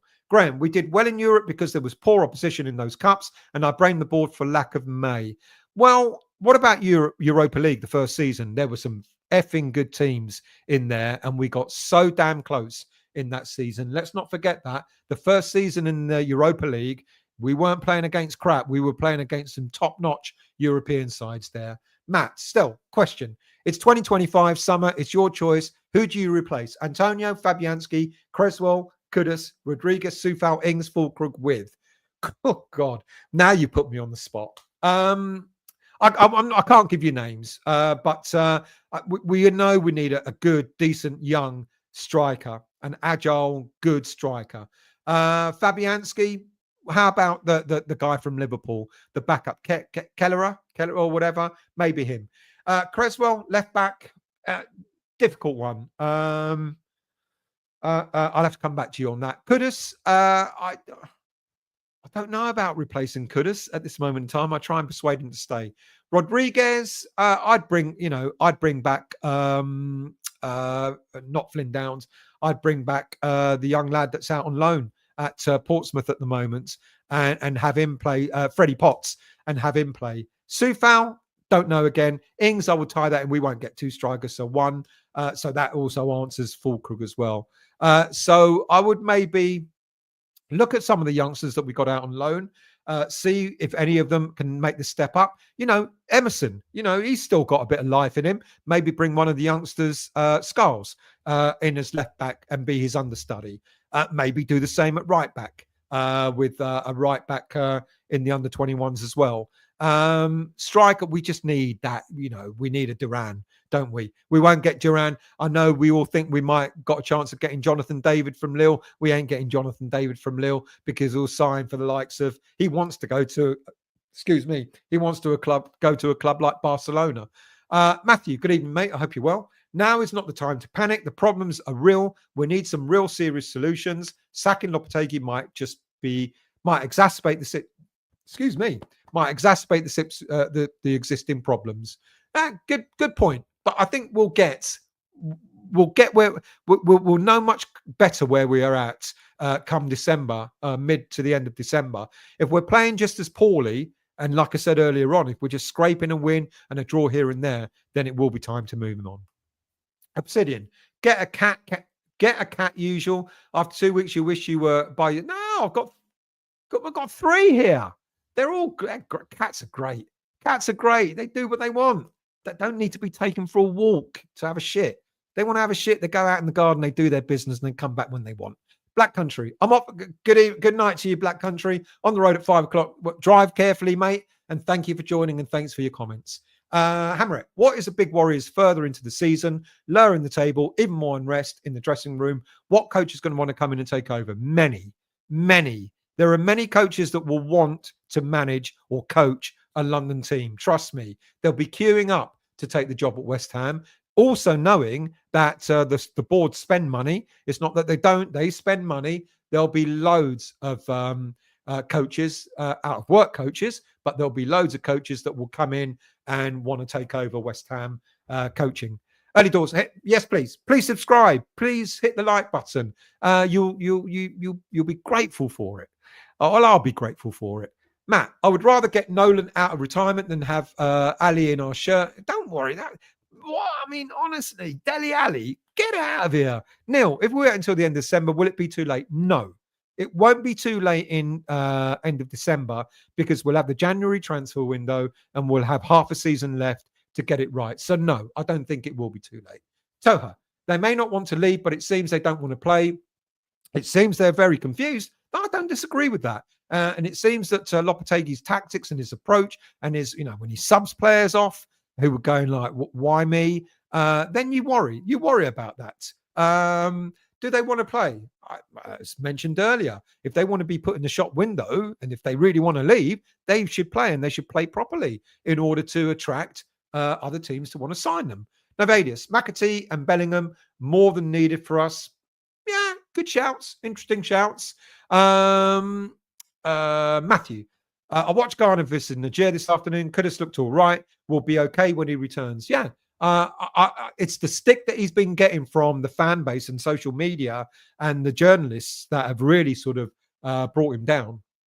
Let's scroll down. Do forgive me. I'm going to have to miss out on one or two. Otherwise, I'll never finish the show. And I know I'm half an hour behind on your chats. Shaky. Newcastle away, Arsenal at home, Leicester away, Wolves takes us to Christmas. Should we get a few points there? Surely. I'd say 3, 6, 9, 12, 13, 14 points. Easy. Easy. Matt, Edson is one of my favourite players, but he's a liability. He gets so many cards. Oh, by the way, people thought, oh my God, he's going to be suspended for the next game because he's already picked up a couple of reds and so on this season. But no, he won't. The reds on international duty don't count towards suspensions for domestic football. Hamret, I see a 3-0 loss at the Magpies, but it may somehow be possible to get a point against the Arse. They've been pretty ropey of late. Didn't they pick up another injury today? Who knows? Do you care? I don't care. Let's see what happens, because ironically, we've been kind of better away from home than we have been at home. We might get a point at Newcastle, even though my mates who are going with me think I'm absolutely bananas. Matthew, in a crisis, team cohesion and unity is key. Let's see if Lopetegui can unify and create cohesion. Now, that's the interesting thing, because he's got his own website, hasn't he, Hula Lopetegui? And he talks an awful lot about team camaraderie, being together, a oneness, etc. Now's the time for him to put his money where his mouth is. Early doors. Question, who's next to go? Big Ange, Loppy, or O'Neill? O'Neill, I think it will be. Pardew, no. How long has he been out of football now? No. Sam, good evening, mate. I hope you're well. Guido can go out the door and get Ward-Prowse back from Forest. We can't get him back from Forest. But Guido leaving, it's a possibility. Andrew, would like the next manager to start integrating our academy players in the first team. Players like Earthy, Potts, Skulls, Orford, good enough, in my opinion, to break through. Just need to be given the opportunity. Earthy, surprised he was sent out on loan. Potts, surprised he was sent out on loan. Skulls and Orford are still in the under-21s. I think I'm surprised that neither of them got sent out on loan this season. But I thought Potts and Earthy, given that Earthy broke into the team last season, I thought maybe he'd be kept around. I was a bit disappointed that he was sent out on loan. Potts, I was very disappointed that Freddie Potts was sent out on loan again. He did exceptionally well for Wycombe. Didn't he win Player of the Season at Wycombe Wanderers? He did exceptionally well. And I've said this before. When we sold Flynn Downs to Southampton, I thought, oh, fair play. That means that Freddie Potts is going to be elevated into the senior team. And then we sent Potts out on loan. I'm like, why did we send both of those players away? One sold and one on loan. I would have kept one of the two at the very least. Usual. Every true loving West Ham supporter wanted Lopetegui to be a success. Unfortunately, by the looks of it, he's been a massive failure so far. Hi, everyone from Nippy, LA. Good evening to you, James. I hope you're well. It's pretty cold over here as well, mates. Jack Flash. Ward-Prowse is so slow. We can't get game time at Forest apart from being a late sub. We spent too much on him, but that was Moyes' fault, not Steiden. Totally agree with that. Matt, if you could nick a manager from the Premier League, not Sky Mugs, who would it be? I would go for Thomas Frank. He's already been mentioned tonight. I think he'd be... I like his style. I like his approach. I like the way he plays. He gets his team to play football. I like him. I like Iralio as well, Irola from Bournemouth as well. But if it were me, it'll be, look how well he does with Brentford. Okay, they always finish around mid-table-ish, sort of give or take. With additional resources for the likes of Thomas Frank, I think he could get us regularly in the top half of that league, if not in the top 7 on a regular basis. I really do. I like him. Steve, Fornals is now captain at Betis. Love him. I did a cheeky show this morning. I've got to admit, it was a bit clickbaity. Would we swap Rodriguez for Fornals? And I was surprised. I said this earlier on the show. I was surprised at the feedback. A lot of people went no. Get him back, Pablo. There you go. I was heartbroken when Fornals went. Didn't mind when Benny left. Fornals getting back. There we go. That's not the comments I was getting when the comments after the show this morning. A lot of people thought I was mad. James, you know what? I would take Fornals back. Even my mates, Paul said, no way, no way. But I would take Fornals back. You know, he offered, you know, he always played out of position at West Ham. He never played in central midfield. He came as a central attacking midfielder. Do you remember when he came? Who signed him? Pellegrini. That's why he's got him at Betis. When Pellegrini signed him, Fornals was a central attacking midfielder. God, I remember it as if it was yesterday. And he was fantastic in the first season or so at West Ham. And then Moyes came in, and all of a sudden he was out of favour. And then when he was in favour, he was constantly being played out on the left. He's not his position. I felt sorry for him. Could he do a job at West Ham? Couldn't be any worse than Soler. Couldn't be any worse than Rodriguez. Mind you, he's an attacking midfielder, so couldn't be any worse than Soler, could he? Frog, Fornals would be a clear positive compared to Rodriguez. I would take Fornals 100%. Toher, perfect fit for this midfield then. Charles, take Pablo back all day long. The Spanish Cockney. Kim Joe, just waiting here for him to get fired. You're going to wait a while. Jack, why would Fornals come back to the freezing weather? I bet that's why some of our players want to leave, because of the UK winter. Well, if they've only just found out about the UK winter, then they don't know anything about England, do they? It's not as if we'd be like behind closed doors and no one knows what the weather's like when it starts from October on all the way through to bloody April. For me, it's when it's from September all the way through to May. That's when I feel cold. Neil, why would Pablo want to come back to this mess our club is in? Because he knows the mess our club has been in before. And ironically, could be the sort of player that could help us get us out of this mess. There you go. Early doors. Stell's gaff so hot, he's wearing a hoodie and pants, just like Angela Rippon back in the day on the Morecambe and Wise show. There you go. That's how far back I go. Obsidian. You voted Labour, unsubscribe and taking my like away. Frog, do you think the Everton game was the tipping point for Gary Lineker jacking in match of the day? Seems too much of a coincidence to me. No, bigger things than that. Usual. The biggest mistake was getting rid of Calvin Phillips. The poor man was merely placed with 10 wrong teammates. Oh man, the biggest thing is Loppy is tinkering and seems unsure what he should be doing, and that's filtering through as a weakness. Yeah, he does tinker. Like I said, he keeps trying to find solutions, putting different players in, etc. None of them are offering, and then he says, you know, I don't have the players to play the way I want to play. Fine, change the way you're playing then. Who else have we got? Good night to you, Paul. Thank you for joining, and thank you for your comments, mate. Much appreciated.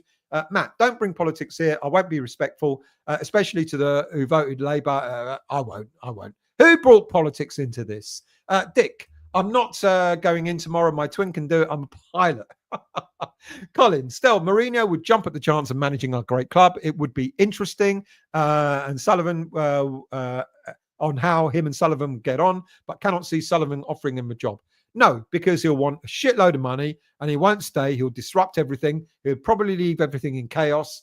And but he'd win us a trophy. He certainly would do that. James, USA v Jamaica. Antonio will probably be playing. No, unless he's found his passport. Apparently, he's not playing. True Culture. The last Jamaica v USA game doesn't yet start until tonight. Well, Antonio won't be there because he's lost his passport. Unless he's found it and then he's playing. Jack, I hope we can get revenge against the Magpies after those terrible dives and penalties last time. Well, yeah, we were hard done by when we played them at home last time. Let's not forget that. Who else have we got here? James Garner out of the AFCON. Good news at last. And at which point are you going to give Antonio his passport? Good evening, Avram Grant Slipper. I hope you're well. Pierino, Carlos Soler, best looking West Ham player in the world. Well, yeah, great. He looks handsome, but fuck me, mate. Where's his footballing skills gone? Amaret, oh, sorry to hear that, Usual. You're in the Usual. What's wrong, mate? I've been at a funeral, mate. Condolences. You are in the right place. Our condolences to you. I hope you're okay, mate. Howard, Usual. At the end of our all our travels. At the end of all out travels, we arrived where we began know the place for the first time. TSN, oh, profound. Look at that. Andrew, we need to be ruthless to many players just coasting it. Well, yeah, Lopetegui needs to get stuck into them. Neil, if we let all five go, will Sullivan be the one to replace them? Well, we don't know. I've talked about already about Steiden and how unimpressed I am with the quality of the signings that he's brought in. But if all five go, then if Steiden's here, I'm guessing that'll be Steiden's job to replace them. Avram, Kudus will leave, Pack will leave, Alvarez will leave. Kudus could leave. Paqueta could get banned for life. And no one will want him. And well, he'll leave by default. And Alvarez will leave. Would anyone worry that Alvarez might leave? I don't know. Early doors, my pleasure, mate. And thank you for joining and thank you for commenting. Nivadius, we need a big overhaul. No other option is left for us. Well, we're going to get that in the summer because if all those five players do leave that are in the final year of their contract, then we're going to have to replace them. Nando, good morning, mate. I hope you're well. Just finished enjoying watching San Marino create some football history. As for your Sullivan question, I feel if we should have taken the next step after the win in Europe, but we failed. Yeah, we should have done, and we did fail. How many of us, when the transfer window was happening and Steinem was bringing in those 9 players, we were all patting ourselves on the back. We were going, wow, Wan-Bissaka, Somerville, Todibo, and like we were going, wow, brilliant, brilliant, brilliant. You know, in a way, we should have been kicking on from what's happened over the past season or so. We really should have been. So, you know, and that's why I said in the show that I did on Sunday, there is an element of, look, I accept you can't get every single transfer right. You can't.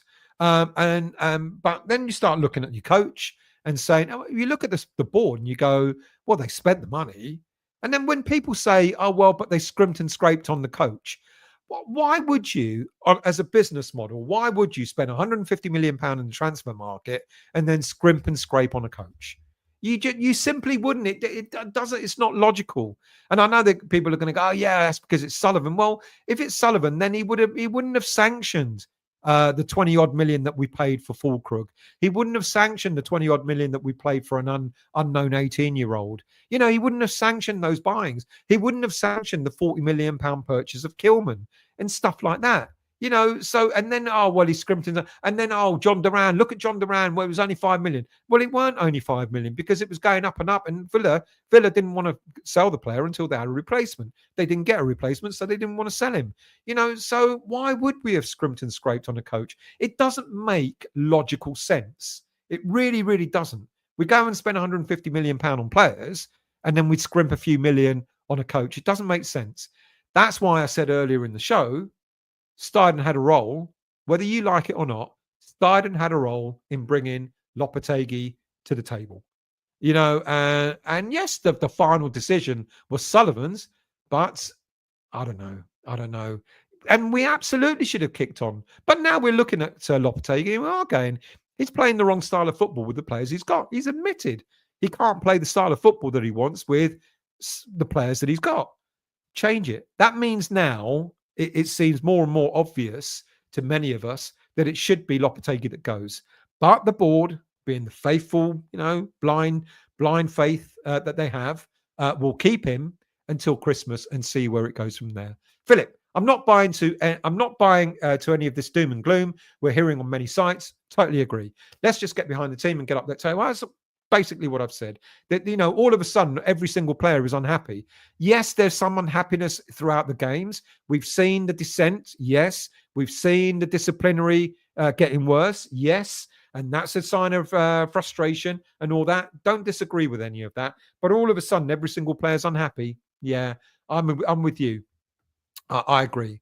Matthew, unity is strength. We look incredibly disjointed and weak. I blame Steinem for that. Interesting. There you go. Hammer it. Stel, I would like to know what Scarfy's brother is up to. Isn't he head of international recruitment? You obviously didn't watch the show I did yesterday then, did you, Hammer it?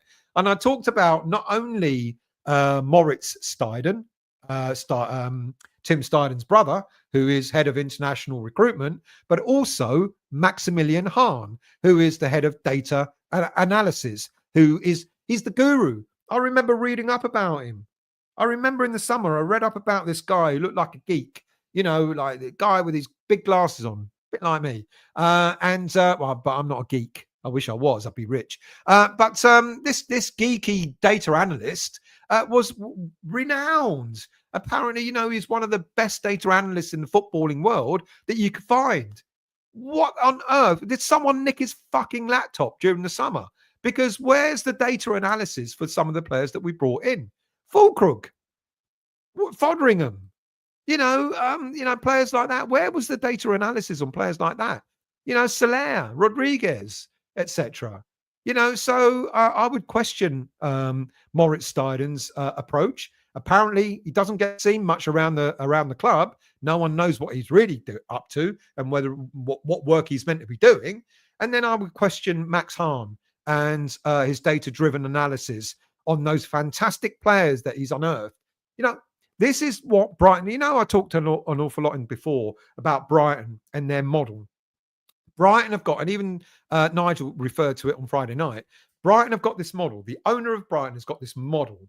It's like a data system that will pinpoints the players around the world for a particular position that are up and coming. They look at their stats in fine detail and they go, bing, there's the right back. Bing, there's a centre back. Bing, there's a striker that you need to go out and buy. And then they go out and buy these players for £5 million, 10 million, etc. Not a lot, 10, 15 million, whatever it is. And then they demonstrate just how good they really are. And then Brighton go and sell them, mainly to Chelsea, for millions of pounds. And that's their model.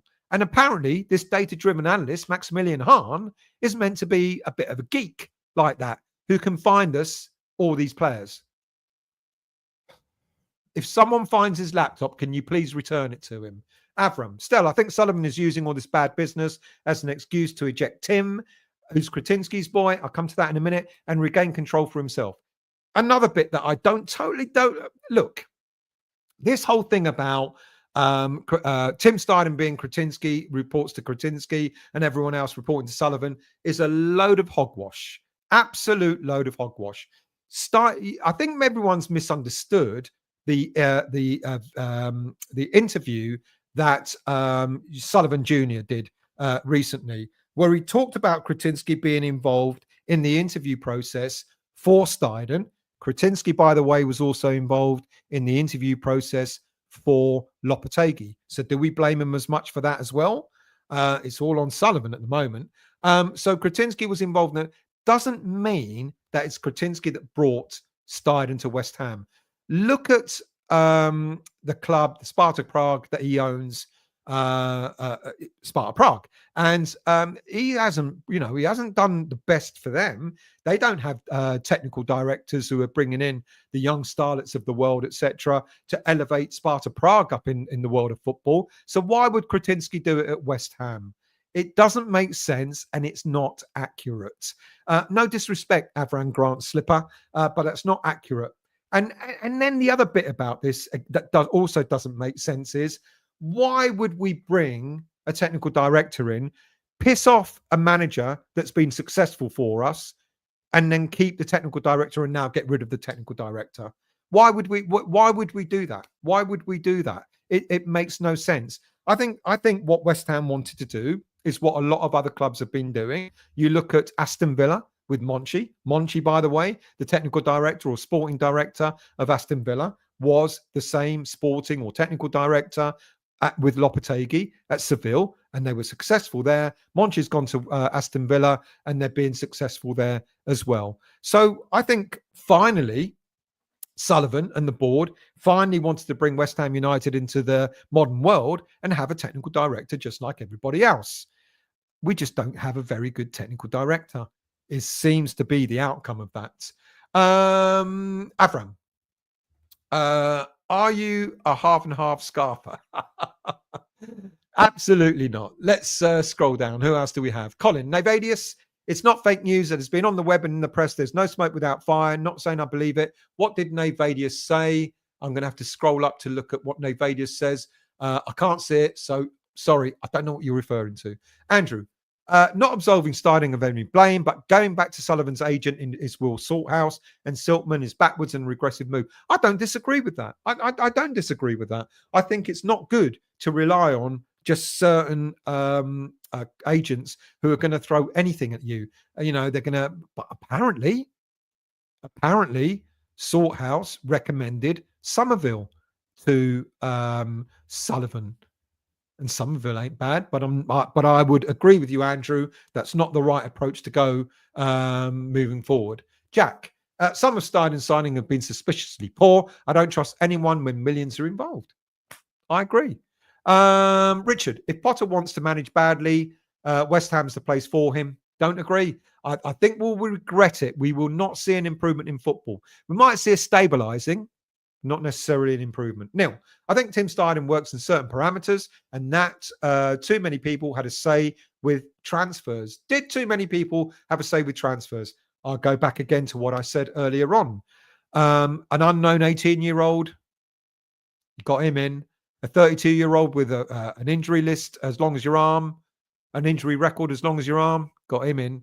I don't know, to be honest with you. Avram again. I honestly believe that Loppy is dead behind the eyes, like Colonel Kurtz from Apocalypse Now. Great film. Epic. We had 3 draws in a row before those 3 losses. That's 6 games without a win. Not unreasonable to withdraw the offer. Totally agree, Epic. Spot on.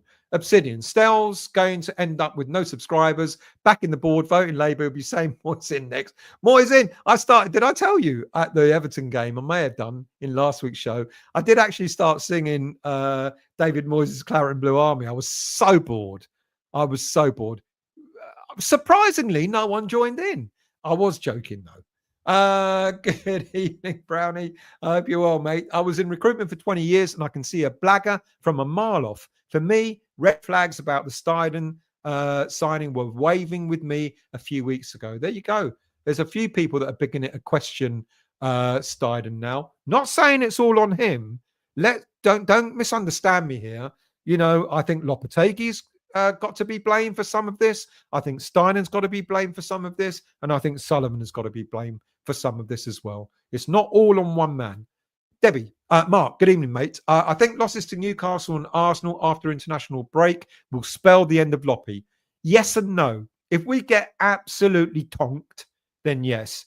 If we come away, respectful, even if we lose, the board may go, well, let's see what happens with Leicester. And then we'll get tonked and then he'll be sacked. Hammerett, we're using on average 15, 16 players in a single match, yet how many of them in form? Honestly, I can't see any other reason why they are all so poor other than Lopetegui. Now, here's the deal, Hammerett. Last season, we were all moaning that Moyes wasn't making any subs. Why does he still use those 12, 13, 14 players every game? Now that we're using all the subs, everyone's complaining that we're using all the... Which way round do we want it? I think, to be honest with you, when Lopetegui's bringing players on, I'm thinking, well, it didn't look good, and at least he's making the changes. And ironically, in some of the earlier games, when it didn't look good and he made changes, it improved our performances. The performances have tailed off the last 2 or 3 games. I totally agree. But in general, when things weren't going well early season and Lopetegui was making the changes, it actually had an effect. Putting Wan-Bissaka out on the left side and stuff like that. It worked. Mark, Loppy is trying too many different formations and too many rotations. Not a set formation or set starting 11. Always chop and change. There you go. There's the counter to what I just said. And I don't disagree with that. I don't disagree with the formations. That does baffle me. But in fairness, I did say possibly what might be our best formation with the current squad that we've got, if he wants to play the wing backs, etc., is to go with a 3-5-2, a 5-3-1-1, or whatever it is. Now he's tried that. He's tried a 4-4-1-4-1, 4-3-3, etc., etc. He is making too many changes. He's not letting it settle. That is very, very true. Avram. Still, how about some madness, some pure attacking entertainment carnage, Di Canio and Marco Bielsa, knee sliding and squatting everywhere. It might blow up in our faces, but think of the unpredictability. I would never have Paolo Di Canio as the manager of West Ham United. Love him as a footballer, mad as a box of frogs, but no, I'd never. Bielsa, I remember when he brought Leeds up and it's like, this guy's sensational. I genuinely didn't see anything that was sensational when Leeds were in the Premier League under Bielsa. I must have really, really missed something, not concentrating enough. But yeah, I didn't. I get the madness, Avram, but it would be madness, and we go down. Jack, Hilaire, I really liked Hilaire. Still maintain to this day, if we kept in, we would probably been playing champion. Well, back then, we'd have played Champions League football. Skamaka, agree. Hugil, agree. Ings, agree. Fulcook, agree. All disastrous and expensive failures so far. Apart from Hilaire, I agree with all the others. Colin, myself, I would love to see us replace Loppy with any of the three. Iriola, Van Nistelrooy, Conceição. Conceição's interesting. Van Nistelrooy's interesting. I don't know. Would Van Nistelrooy be good? I'd probably go for the more experienced Conceição, to be honest with you. HV, good evening, mate. I hope you're well. Once again, I pop up late because it's 5 p.m. and works out in the US of A. About to put in a resume for coach for West Ham. Good luck with it, mate. Do you want an assistant? I'm happily become your assistant. Avid. To answer your question to my earlier one, even in the good times, the board's lack of ambition shows. All right, that's fair play. If that, I'm not disagreeing with that. I needed that. Thank you. Avid, that's pure vodka. No. Avid, when in good positions, we failed to take any risks to take advantage. Lack of January signings when in the top 6. Ring a bell. Love the show, by the way. Thank you and appreciate it. Now, not signing players in January was not the board. That was David Moyes. And David Moyes said, you can't get the players you need in January. I'd rather avoid it. And the last 2 January transfer windows under David Moyes, we didn't get well, apart from what's his name that we got from Man City, we didn't sign any players. Let's see what happens this January, because I've got a feeling we'll do business. Whoever's in charge, whether it's Lopetegui or another coach, I think we'll do business this coming January. Let's scroll down. Jack. Harvey Barnes will score against us. If Julian Dix was playing, he'd take him out early. He would indeed.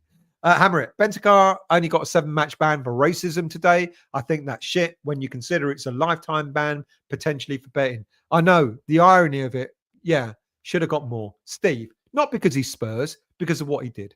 I'm at the Toon game and not looking forward to it, but maybe if we get hammered as they are in form, it might get rid of Loppy. If we get hammered, it's a big possibility that he could get sacked.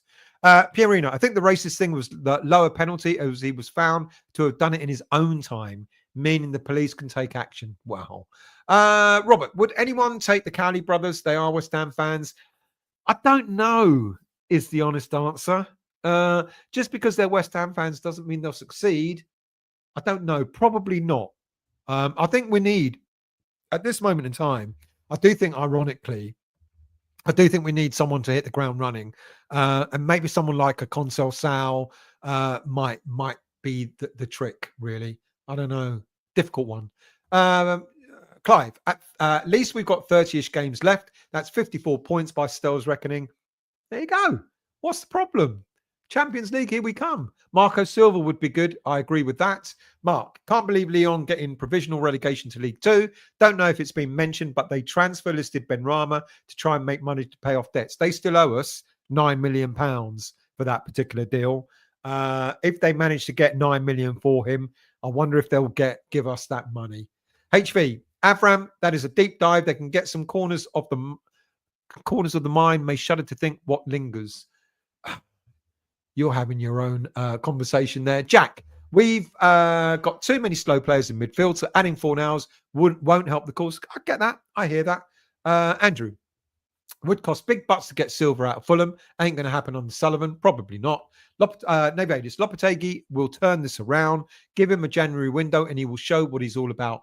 I disagree. I think if a decision's got to be made, it's going to have to be made before January window opens.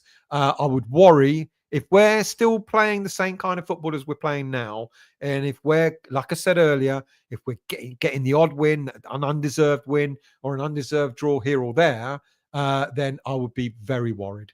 Colin, Thomas Frank is a good manager. Good coach. Sure, the players will play for him. Unlike Loppy, lost the players. I think they will be happy when he goes. You're probably right there, and you're probably right about Thomas Frank as well. Trevor, if players don't want to play for the club, get rid. Can't get any worse. Trevor, you're in sunny Cape Town, mate.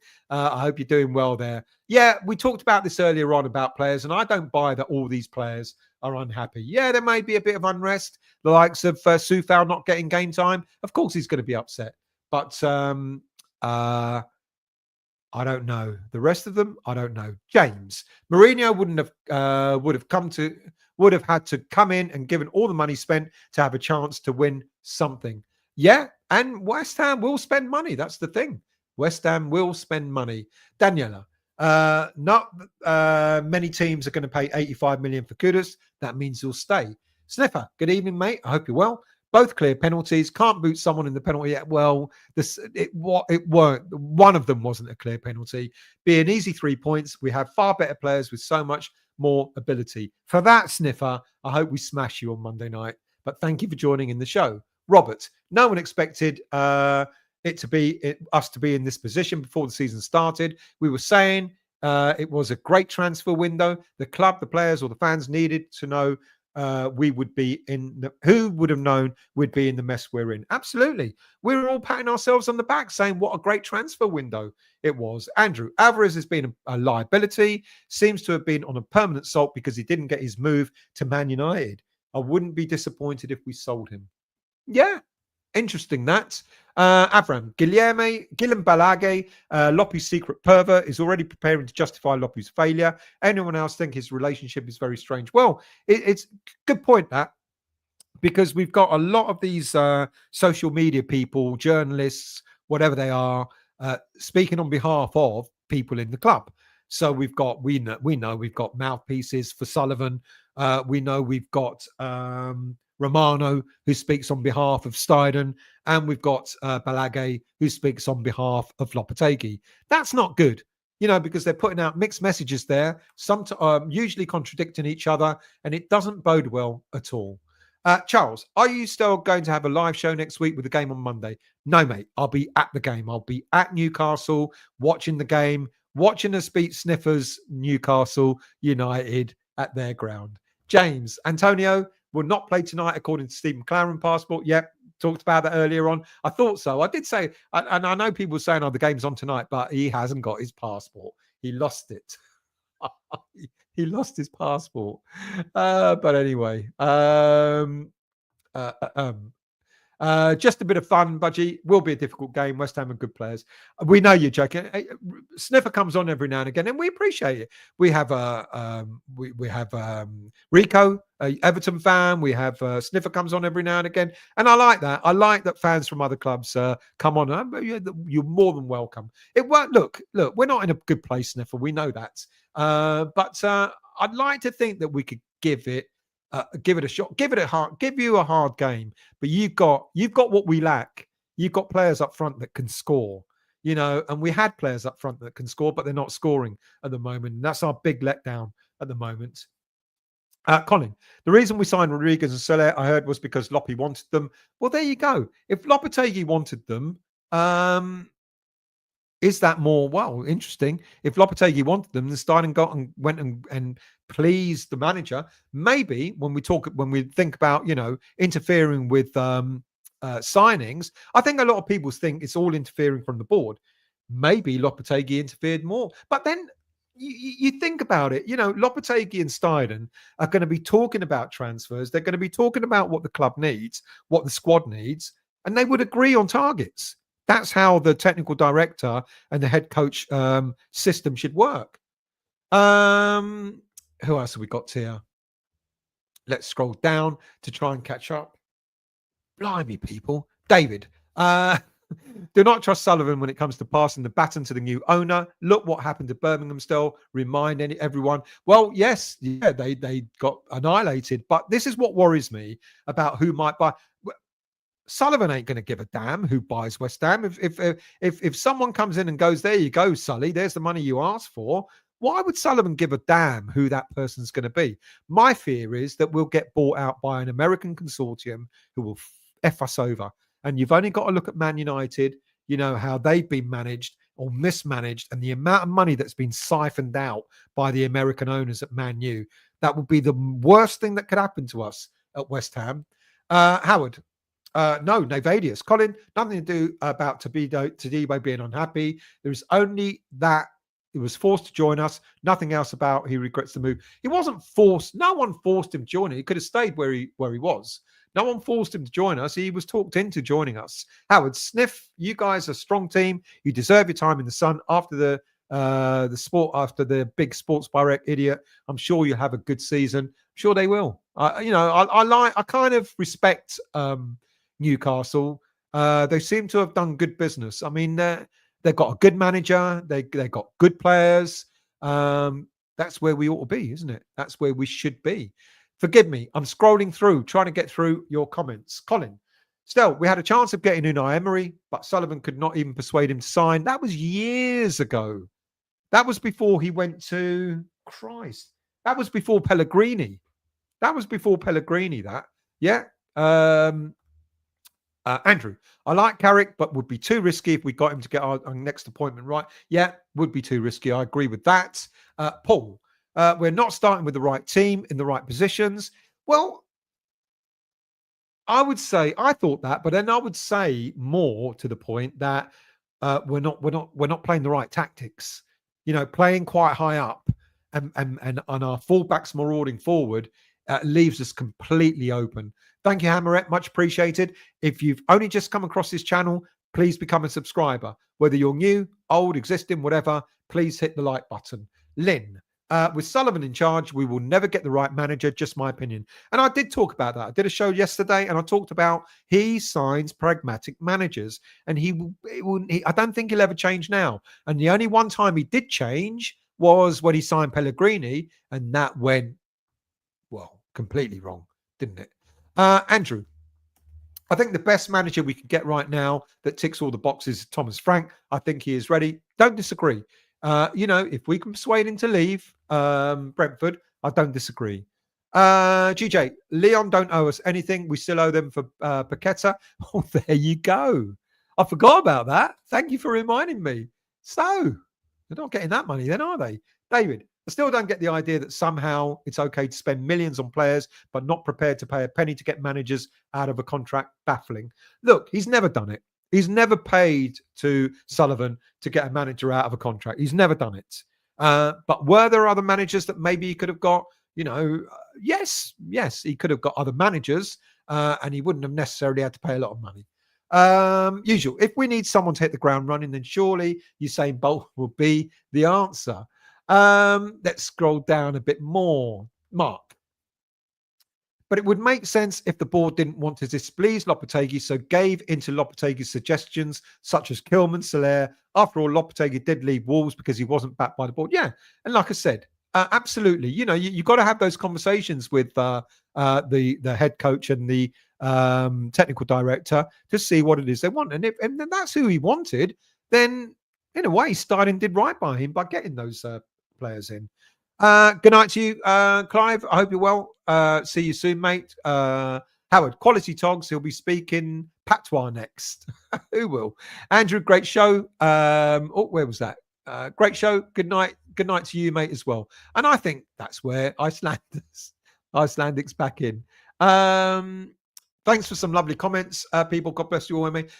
Sniffer, always welcome, mate. And, I wish you well apart from next Monday. Okay. Oh, you can buy me a beer. We go to what's the pub on the corner? We went to that last year. We probably go to that. I can't remember the name of it. It's a small one. It's a really small one. But if you're there, I'll be there. If you see me, you can buy me a beer.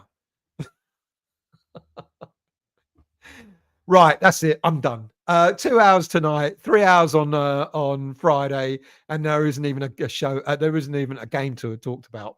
Thank you all for watching. Thank you all for commenting. Your comments really make the show, and I really appreciate that. Like I said, if you have yet to subscribe, subscribe. If you've yet to hit that like button, hit the like button on your way out. Thank you all very much. There will not be a West Ham Weekly next Monday. I'll do it on Tuesday night, and we'll do a short show after the game, you know, a short review of the game when we're coming out of the stadium or when we're back at the hotel or whatever. So do look out for that. It'll probably be quite late. So thank you all. Really appreciate it. Have a wonderful week. It's going to be great. You know, football, proper football's back. And thank God the internationals are over for the rest of this year. We don't have an international break now until March. And you know what we're all going to do in March? We're going to moan that there's an international break. But at least we don't have an international break now to ruin the fun and the excitement that is West Ham United. Thank you all for watching. Thank you all for commenting. Thank you all for becoming a subscriber. Thank you all for hitting the like button. And I will see you all very, very soon.